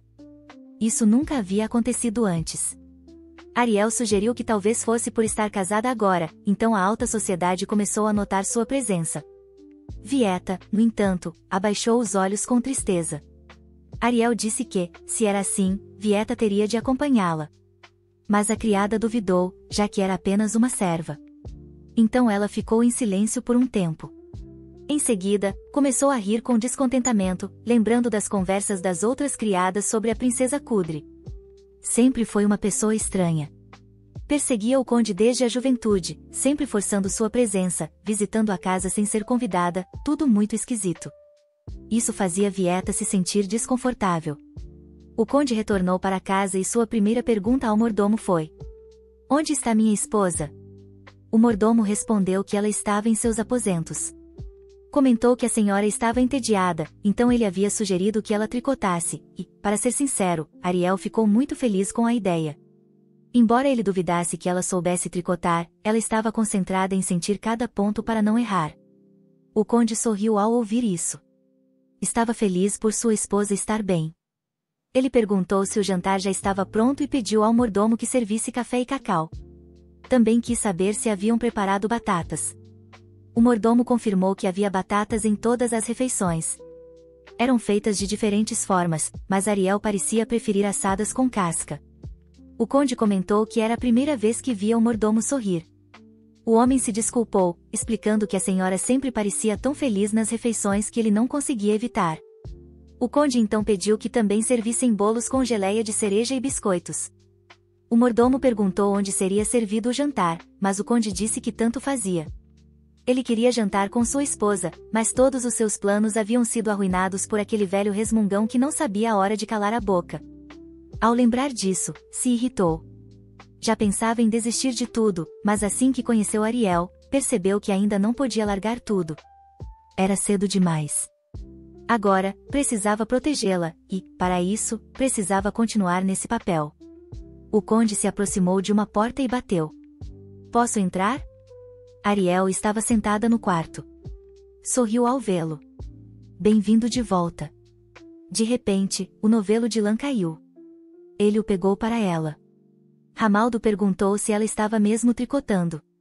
Ariel respondeu que queria tricotar um chale, mas estava muito quente no sul.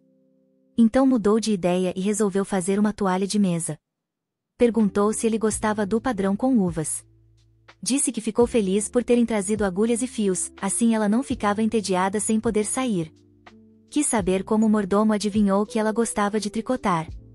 O conde respondeu que, como chefe da casa, ele era obrigado a saber os gostos e interesses de seus mestres. E que o mordomo era muito eficiente. Ariel ficou surpresa. Pensava que o conde não gostava dela, mas, na verdade, ele se importava. Inclusive serviam apenas os pratos que ela gostava. Ela perguntou se ele sabia o que seria servido no jantar. Ele devolveu com ironia, perguntando o que ela havia recebido. Ela respondeu, animada. Ravioles de porco. A garota adorava aquele prato. Os recheios incluíam espinafre e cogumelos. Perguntou se o conde já havia comido algo assim, e ele respondeu que nunca nem ouvirá falar. Ariel ficou surpresa. Ravioles eram comuns no norte, então talvez ninguém no sul conhecesse. Mas o sabor lembrava muito sua terra natal, e isso a deixava feliz. O conde pensou consigo mesmo que Bileim, o cozinheiro, merecia elogios. Quem diria que uma garota podia ser conquistada por comida? Ariel então começou a falar mais sobre comida, começou a elogiar o espinafre, dizendo que era muito saboroso. E já emendou perguntando ao conde onde eles compravam, e seguiu tagarelando sobre outros assuntos. Ele imaginou Ariel tricotando e, em sua mente, a chamou de Ariel Egis. Mas agora ela era Ariel Jancel. Agora ela carregava seu sobrenome, fazia parte de sua família, havia se tornado sua esposa, e, portanto, passava a pertencer a ele. Ele via diante de si uma mulher feliz. Ariel estava muito contente, falando animadamente sobre algo, quando de repente notou que o conde estava no mundo da lua e não a escutava de verdade. De repente, uma criada se aproximou trazendo comida. Ariel ficou surpresa, pois o jantar já havia passado. Perguntou por que o conde não estava presente. Ele admitiu que queria muito ter vindo, mas o trabalho o prendeu.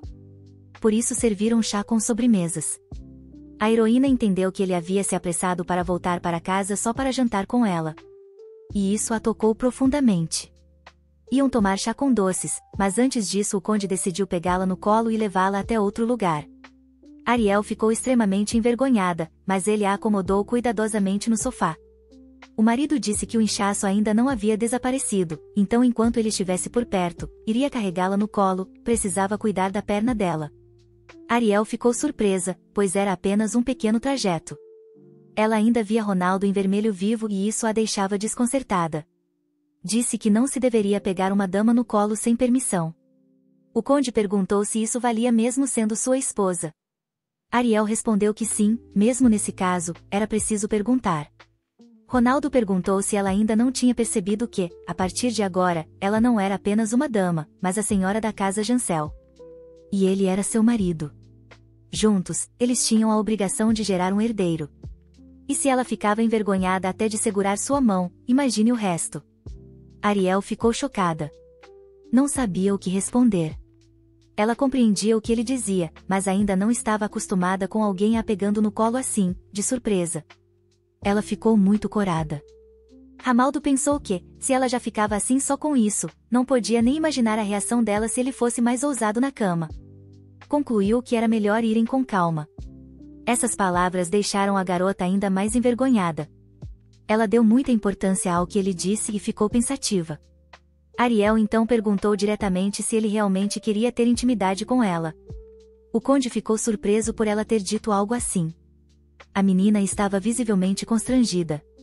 De repente, Ariel se assustou, a aura dele ficou mais forte, brilhando em todas as direções.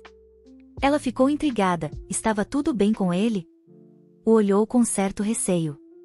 Então o conde perguntou se ela já conhecia a sensação do calor do corpo de outra pessoa.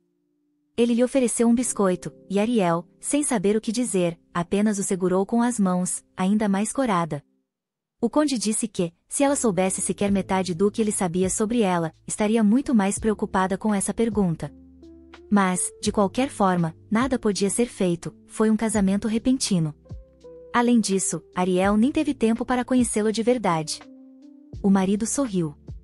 Disse que ela podia pensar que ele estava evitando-a, mas não era o caso. Ele não tinha intenção de apressar a noite de núpcias. Iria apenas esperar até que ela estivesse pronta. E, se ela desejasse algo, ele realizaria todos os seus desejos. Ariel ficou radiante com essas palavras. O conde tomava seu chá calmamente, sem qualquer constrangimento. Ariel, com a voz trêmula, perguntou se, quando estivesse pronta, ela dormiria na mesma cama que ele. E respondeu sozinha, acreditava que sim. O conde ficou surpreso, ela sempre lhe parecerá ingênua, mas dizer algo tão doce o pegou de surpresa, de um jeito muito bom. Ariel, por outro lado, não entendeu a reação dele e começou a se preocupar, achando que havia dito algo errado. Começou a falar sobre os rumores de que ela era amaldiçoada, e que qualquer um que a tocasse também ficaria cego. Talvez ele pensasse o mesmo, ela disse. Mas o conde com certeza não pensava assim. Se ele tivesse medo disso, nunca teria se casado com ela. Ariel olhou surpresa e ficou feliz com a resposta. Não sabia o que dizer. Ainda tinha dúvidas, pensava que talvez ele quisesse fazer dela apenas uma concubina. Ao ouvir isso, o conde ficou completamente paralisado e horrorizado. E, só para confirmar, perguntou novamente. Nesse instante, sua aura se tornou ainda mais intensa e assustadora. Ariel percebeu e ficou um pouco assustada. O conde disse que recebeu uma bênção ao poder tomar como esposa uma nobre da casa Egis, mas como concubina. Que pensamento terrível. Era muito triste que ela achasse isso. Ariel respondeu que as meninas haviam dito que isso era prática comum entre nobres. O conde respondeu que, em toda a sociedade, há pessoas perversas, mas também existem aquelas justas e honestas. E que o pai dela a amava muito. Então, para mudar de assunto, Ronaldo pegou o biscoito das mãos de Ariel. Comentou também que viu o Sr. Egis naquele dia e que ele perguntou sobre a saúde de Ariel. A garota ficou surpresa. Disse que isso não podia ser verdade, mas o marido não entendeu por quê. O que havia de errado com isso? Ariel explicou que ela e seu pai não se davam muito bem. Ele sempre se importou demais com a opinião da sociedade e a via como um espinho em seu caminho. O conde olhou tristemente para sua esposa e respondeu algo num tom quase insignificante. Sempre que Ariel tentava fazer alguma coisa, seu pai mandava que ela não se metesse. Gritava com ela para não arrumar confusão e ordenava que apenas ficasse sentada em seu quarto. Mesmo quando os criados estavam ocupados se preparando para o inverno, ela era a única que ficava sem fazer nada. Então, a garota foi consumida pela solidão. Sentia-se inútil, desnecessária. Passou a se odiar, tudo porque não conseguia trazer nenhum benefício à família. Talvez por isso ela tenha se tornado obcecada por tocar lira. Em seus pensamentos, havia o desejo de ao menos elevar o espírito das pessoas ao seu redor, tornar o dia delas um pouco melhor. Ariel sempre quis que todos fossem felizes. Ela riu e perguntou ao conde como seu pai estava, já que estavam falando disso. Imaginava seu pai como alguém imponente, mas, no fim, entendia que ainda eram uma família e precisavam ser mais suaves uns com os outros. Ariel quase esqueceu de contar ao conde que naquele dia havia recebido uma carta do palácio do imperador. O conde ficou surpreso, perguntou o que havia na carta. A heroína respondeu que era um convite para o aniversário da segunda princesa. Essa notícia simplesmente chocou Ramaldo, e seu humor piorou na hora. Ariel disse que estava pensando em ir de qualquer forma, mas ele declarou com firmeza que não valia a pena. A garota perguntou por que ele dizia isso, e ele respondeu sombriamente que iria ele mesmo ao evento. Ariel não quis intensificar a situação. Ronaldo estava extremamente irritado com Kudria por interferir novamente em sua vida. Ariel perguntou se haveria um grande baile, e ele disse que provavelmente sim, já que a Alteza Imperial também seria batizada naquele ano, então celebrariam ambos os eventos juntos. Ariel se perguntou quais outras famílias haviam sido convidadas. Ramaldo respondeu que os convites sempre iam para as famílias Egizibar, ou aquelas que mais contribuíram para a fundação do país. Ariel ficou surpresa, seu pai nunca foi ao Palácio Imperial para festividades. Mas o conde disse que ouvirá dizer que a duquesa estava doente e que, por preocupação, eles haviam recusado participar de tais eventos. A heroína ficou espantada com aquilo. O conde explicou que não era costume cônjuges comparecerem sozinhos a esse tipo de evento. Isso poderia gerar rumores de que o casal estava em crise. Então, era melhor nem ir, para não lançar dúvidas sobre si ou o parceiro. Ariel compreendeu que seu pai estava preocupado com sua mãe. Disse que havia grandes chances de sua família não conseguir comparecer, e o conde respondeu que, nesse caso, sim, provavelmente eles não viriam. A heroína disse estar muito triste, pois achava que conseguiria vê-los depois de tanto tempo. Ramaldo disse que não havia razão para tristeza. Eles os convidariam para sua casa assim que Ariel estivesse totalmente recuperada. A heroína ficou muito feliz com essa notícia, pois há muito não via seus entes queridos. Ronaldo também se sentiu feliz ao ver sua esposa contente. E pensar que, há pouco tempo, houve um escândalo no casamento e agora estavam sendo convidados para o aniversário da princesa. Bem no estilo dela. Infelizmente, Ariel agora era uma condessa. Teria que começar a aparecer em público. De qualquer forma, o primeiro evento que iriam juntos seria justamente o aniversário da segunda princesa. Ariel disse que iria de qualquer jeito, pois, se o conde aparecesse sozinho logo após se casar, as pessoas pensariam que o casal não se dava bem. O conde respondeu que não precisava se preocupar com isso. Mas a heroína sabia muito bem o quanto os nobres adoravam fofocas. A menor das histórias podia se transformar no maior e mais ridículo dos boatos. Às vezes, os detalhes eram tão minuciosamente inventados que todos passavam a acreditar que eram verdade. Ariel pensou que não podia contar a ele que falava por experiência própria, por causa das muitas rejeições em noivados. E, para ser sincera, ela também não queria ir à festa. Mas disse que, se não fosse, não apenas sua reputação como também a do conde seria prejudicada. E como a princesa estava apaixonada por ele, ela tinha que ir, para ficar de olho no que acontecia. O conde olhou para sua esposa, surpreso. Não entendia do que ela estava falando, mas ela parecia muito determinada. De repente, ele entendeu o que ela quis dizer. Limpou as migalhas do rosto dela, e as lambeu. Ariel ficou sem graça, estava coberta de farelos o tempo todo. Ficou toda envergonhada. O conde disse que, se essa era a decisão dela, então, claro, iriam juntos. Mas somente se sua perna estivesse curada. Ariel disse que faria o possível para melhorar logo. O conde pediu que ela comesse doces, a melhor forma de se recuperar era comer bem e descansar bastante. Eles continuaram a refeição. Uma semana depois, Ariel se olhou no espelho e percebeu que havia valido a pena comer de forma saudável. Vieta disse a ela que seu tom de pele havia melhorado e que as roupas estavam vestindo melhor. Ariel comentou que ouviu dizer que os homens gostam de garotas com curvas, provavelmente era verdade. A garota apontou para o próprio peito e disse a Vieta que até parecia ter crescido ali, mas a criada respondeu que isso era só impressão dela. Isso deixou Ariel um pouco chateada, mas Vieta queria lhe perguntar algo. Quem anda contando todos esses boatos? Ariel perguntou. A garota respondeu que só ouvia as conversas das outras criadas, especialmente do cozinheiro. Vieta pensou que o cozinheiro tinha uma ideia muito própria do que era beleza. Perguntou se ele falava muito sobre o gosto dos homens e os tipos de mulheres que eles gostam. Ariel ficou surpresa por Vieta ter adivinhado isso. A criada explicou que cada homem tem seu gosto e ideia de beleza, nem todos gostam de corpos rechonchudos. Ariel ficou surpresa. Isso é verdade? Mas a criada a tranquilizou, dizendo que ela já era linda, e que o conde provavelmente pensava o mesmo, o que deixou Ariel toda confusa. Enquanto Vieta penteava os cabelos da senhora, Ariel ficou pensativa e constrangida. Estavam com pouco tempo e precisavam terminar tudo para que a heroína deslumbrasse a todos com sua beleza. O conde estava conversando com alguém quando de repente desviou o olhar e ficou surpreso. Era Ariel, que vinha caminhando com um lindo vestido rosa e os cabelos lindamente trançados. Ela pediu desculpas por tê-lo feito esperar, mas o conde não conseguia dizer uma palavra, estava paralisado. Mais uma vez, ofereceu-se para carregá-la no colo. Ariel ficou constrangida e cobriu o rosto com as mãos. E assim, seguiram para o baile. Ariel estava sentada na carruagem, olhando pela janela, pensativa. De repente, o conde perguntou o que havia de errado, pois ela parecia muito pálida. Ariel sorriu e se desculpou. Disse que era só nervosismo.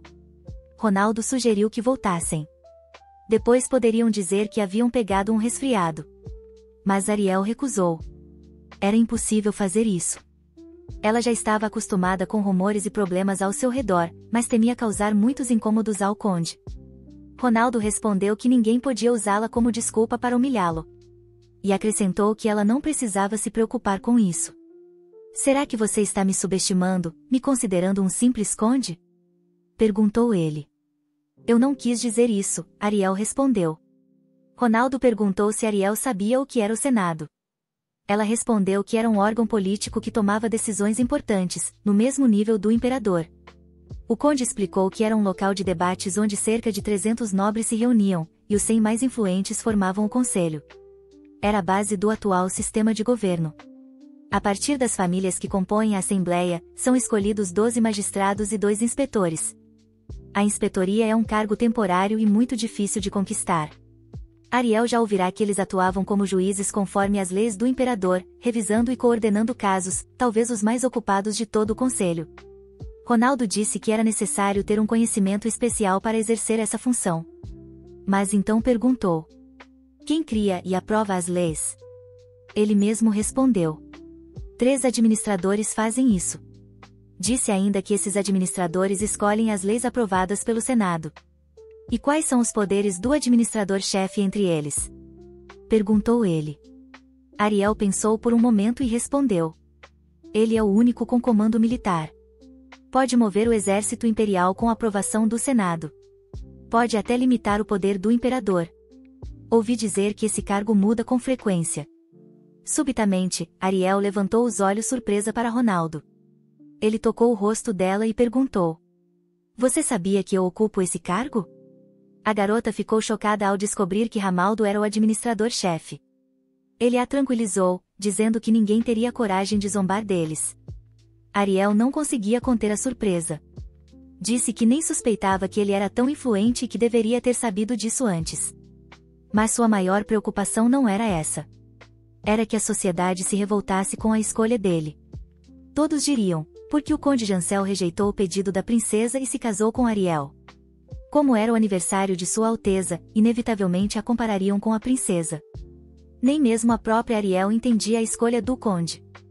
Mas essa situação traria insultos para ele, e ela não suportaria isso. Talvez não devessem ir. Mas, se ela não estivesse presente, qualquer coisa poderia acontecer. A ideia de o conde interagir com a princesa a incomodava, e Ariel não sabia o porquê. A heroína começou a pensar que talvez estivesse vendo o conde de forma diferente. De repente, foi chamada e parou de pensar nessas coisas. O conde estava muito próximo de seu rosto. Ele lhe disse: não pense em nada agora. Só lembre de uma coisa. E completou: se alguém ousar te insultar, que ela não levasse aquilo para o coração, nem se preocupasse com isso. Em outras palavras, não havia motivo para se incomodar com as palavras dos outros, porque Ramaldo era o único em quem ela devia pensar. Ariel ficou surpresa com o apoio dele. Sentiu-se muito melhor, mas se perguntou o que aconteceria se pensasse apenas no conde. De repente, o conde se aproximou ainda mais dela. Após alguns segundos, ele tocou seus lábios com o dedo e quis beijá-la. Depois do beijo, o conde olhou pela janela e informou Ariel que eles já tinham chegado. Ariel estava extremamente envergonhada com aquele beijo e ficou vermelha como um tomate. Ela não sabia o que fazer, pois agora havia beijado o conde. O conde foi o primeiro a sair da carruagem e estendeu a mão para sua esposa sair com segurança. Ariel reconheceu o lugar e torceu para não se perder. Mas Ramaldo a advertiu para não esquecer a bengala, pois o chão estava escorregadio. Foi então que Ariel percebeu algo. Ela ficou nervosa e perguntou ao marido se era tão fácil assim adivinhar que ela era cego, ao que ele respondeu que era fácil perceber observando seu comportamento. Mas talvez ela tivesse algum problema visual específico?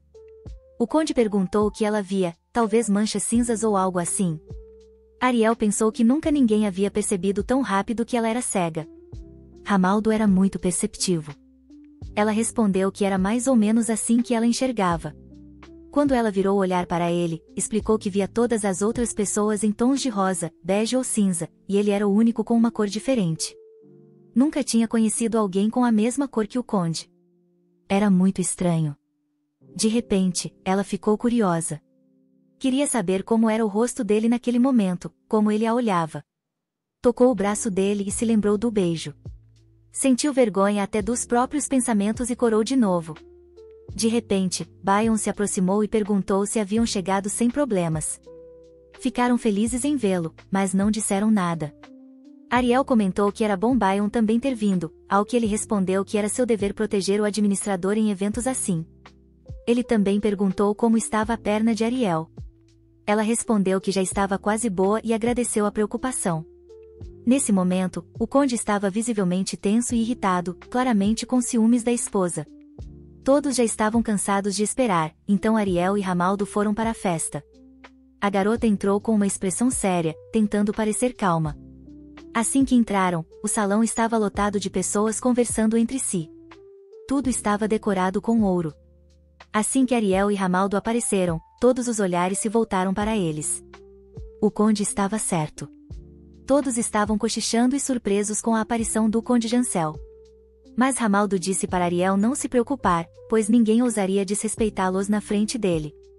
Ariel disse que se sentia mais aliviada por todos estarem olhando para ele em vez de para ela.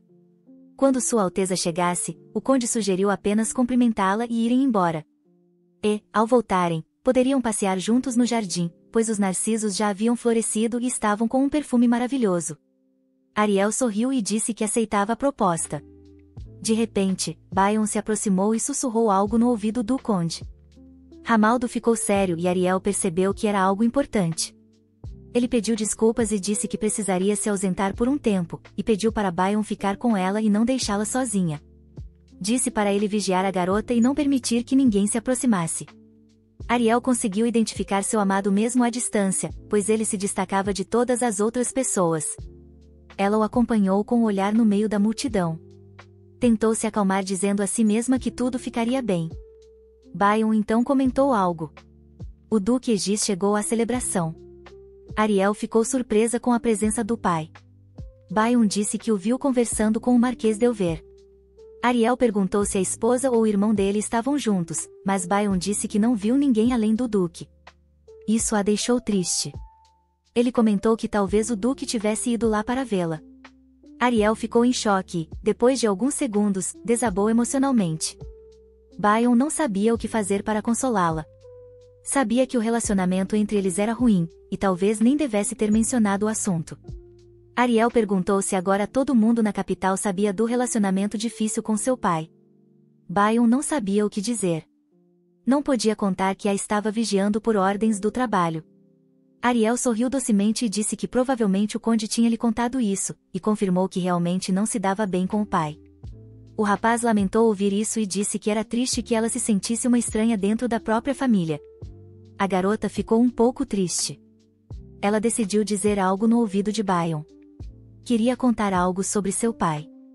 Disse que ele sempre bebe chá forte com 2 fatias de limão ao acordar, que não toca na comida dos outros, que só usa um tipo específico de chá quando toma banho, que sempre precisa ter 3 toalhas prontas e que fica furioso se alguém se senta em sua cadeira. Bayon ficou um pouco surpreso com tanta informação desnecessária, mas não disse nada. A heroína comentou que o pai provavelmente estava por perto, já que ele sempre aparecia do nada quando as pessoas começavam a falar dele. Bayon riu por dentro e pensou, quem diria que o Duque tinha esse lado? O pai de Ariel havia crescido e se tornado um homem muito rico. Talvez por isso tivesse todas essas esquisitices. Provavelmente, sua mãe pensava o mesmo, mas o casamento deles, no geral, era confuso. Um homem tão despreocupado e influente havia se casado com uma garota de uma família simples. Mas isso não era o mais importante.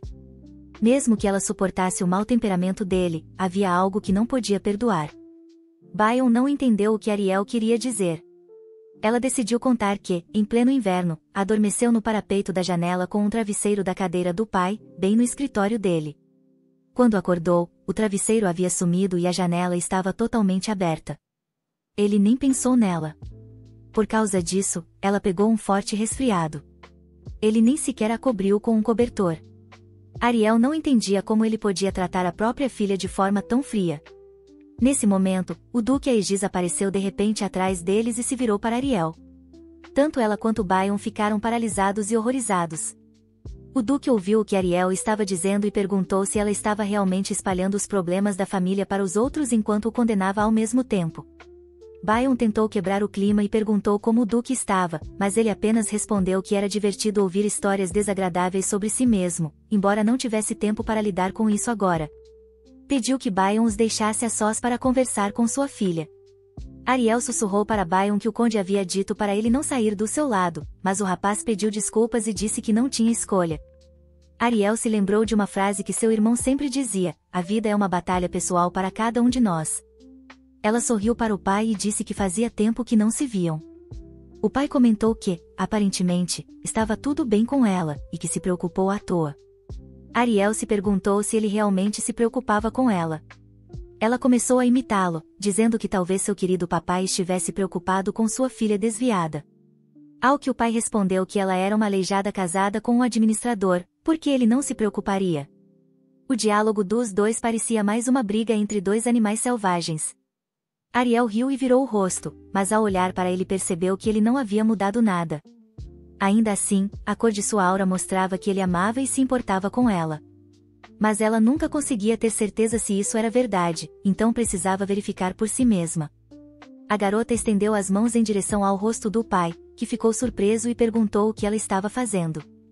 Ariel respondeu para ele não se mover, queria tocar o rosto dele para ver se havia mudado. O Duque ficou confuso, pois havia muitas pessoas ao redor. Ariel então perguntou se ele já havia esquecido que ela era cega. Ariel disse que nunca imaginou que chegaria o dia em que ficaria feliz por ver o pai. O casamento realmente muda as pessoas. O pai respondeu que, quando Ariel dizia coisas assim, parecia que o conde estava sendo severo com ela. Mas Ariel sabia que ele diria isso. Foi o próprio pai quem a expulsou de casa. Ele já tinha esquecido disso? O pai começou a discutir, perguntando como Ariel ousava dizer aquilo, já que foi ela quem saiu sem olhar para trás. O pai também perguntou como ela teve coragem de destruir tudo que pertencia a Leela, já que ele viu objetos sendo queimados na lareira e ficou surpreso. A heroína respondeu que foi o próprio pai quem mandou ela jogar tudo fora e pensar apenas em si mesma. O Duque então perguntou se ela realmente achava que a culpa era dele. De qualquer forma, o pai ainda era o mesmo de sempre. Ariel ficou triste por sua mãe e irmão também não estarem lá. O pai perguntou como esperava que a família inteira fosse ao aniversário da princesa. Ariel então perguntou por que ele tinha vindo, já que nunca comparecia a esses eventos. O pai disse que só queria ver como ela estava com o conde.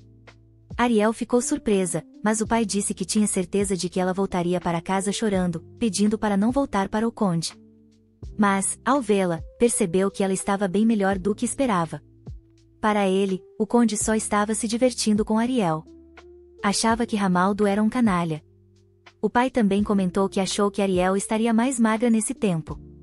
A garota ficou surpresa, pois o Duque disse que, olhando para os lados arredondados dela, parecia que ela e o conde estavam se distanciando. Ariel perguntou que tipo de absurdo ele estava dizendo. O Duque disse que não era absurdo, pois se ela não quisesse ser expulsa, o melhor seria ter um filho o quanto antes. Afinal, se não tivessem filhos, o casamento poderia ser anulado. O conde Jancel estava mais popular do que nunca. Até agora, havia uma fila de garotas esperando para tomar o lugar da esposa dele. O conde devia ser louco para ter feito aquela escolha. E nunca se sabe o que pode acontecer. O que poderia acontecer no futuro. Eles deveriam ter filhos o mais rápido possível. Ariel entendeu do que ele estava falando e compreendeu que precisavam de uma criança, mas ela era a única na família com essa condição. Estava cansada daquele mundo cinza. Seria melhor se não enxergasse nada do que ver aquilo. Se ao menos não tivesse visão alguma. Jamais teria imaginado que o mundo poderia ser tão brilhante. É uma pena que ela nunca mais vá sentir essas cores novamente. Ainda assim, ela precisa suportar. Só ela vive nesse mundo, e conseguiria viver assim até o fim dos seus dias. Mas se ela tiver um filho, talvez ele nasça exatamente como ela, cego, incapaz de ver o mundo ao seu redor. Ariel disse que era por isso que não queria se casar. Melhor se divorciar do que dar à luz uma criança que sofreria tanto quanto ela. O Duque disse para ela não falar assim, porque isso não era verdade. Mas Ariel estava furiosa. Médicos, remédios, feiticeiros e magos, ela já tinha ido a muitos curandeiros, mas nenhum a curou. Se tivesse contado sobre seus sonhos proféticos, diriam que ela era louca. Disseram a ela que a maldição poderia passar para o filho. Mas o pai respondeu que isso era tudo bobagem. Por que ela se importava com essas coisas? Não valia a pena perder tempo com isso. A heroína sabia que as pessoas que enxergam jamais entenderiam. Ela mesma gostaria de não se preocupar tanto com isso. O pai ficou muito surpreso com aquela conversa. Ariel começou a chorar e disse que, se o filho nascesse como ela não conseguiria suportar. O pai ficou tão triste quanto Ariel. Enquanto isso, o conde estava na sacada e percebeu que já estava ficando frio. Precisaria pegar uma capa para Ariel. Ele estava conversando com um rapaz. Perguntou se havia algo que ele quisesse dizer ao conde, mas Ramaldo respondeu para não se preocupar, ele tentaria ajudar. O rapaz não gostou muito da resposta, mas Ramaldo disse que a isenção de 2% nas tarifas especiais por 2 anos era válida apenas para a empresa comercial dele, o Marquês. O rapaz esperava mais e comentou que Ramaldo, como sempre, era inflexível. Ramaldo respondeu, inabalável, como a fortaleza deste mundo. Parecia até o lema da família do Marquês. O rapaz ficou em silêncio. O conde continuou, quando o rapaz pensasse nos impostos que teria de pagar, entenderia o quanto Ramaldo havia feito por ele. Era um preço pequeno por romper o noivado com aquela jovem, não havia mais o que fazer, mas também não lhe custou nada. O conde ficou surpreso quando o rapaz pediu para fazer uma pergunta pessoal e pediu que fosse sincero, por que se casou com a duquesa? Ele não conseguia acreditar que Ramaldo foi tão longe apenas para romper um noivado e se casar com aquela garota. O rapaz não entendia. Por mais que pensasse, o conde não precisava do poder do duque, precisava. A família do duque era próspera. Tinha fortuna e um porto comercial sob seu domínio. E mesmo assim, o conde escolheu Ariel em vez da princesa ou de outra duquesa. Por quê?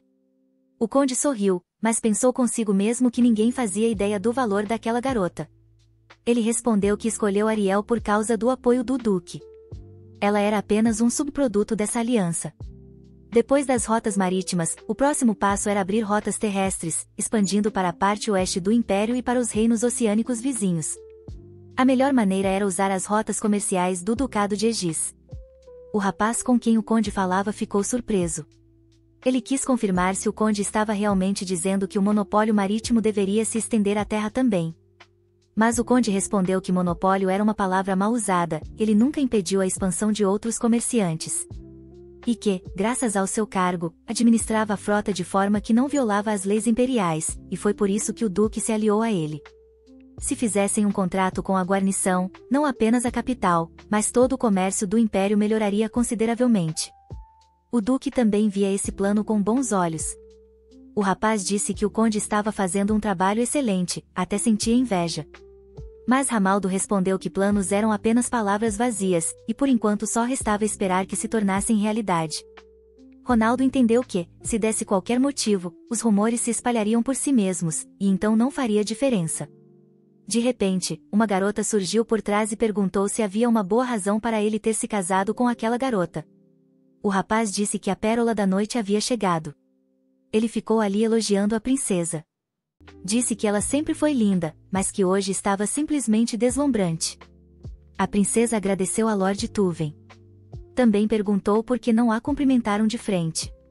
Disse isso sorrindo para o conde, e pediu que ele lhe desse um pouco de atenção.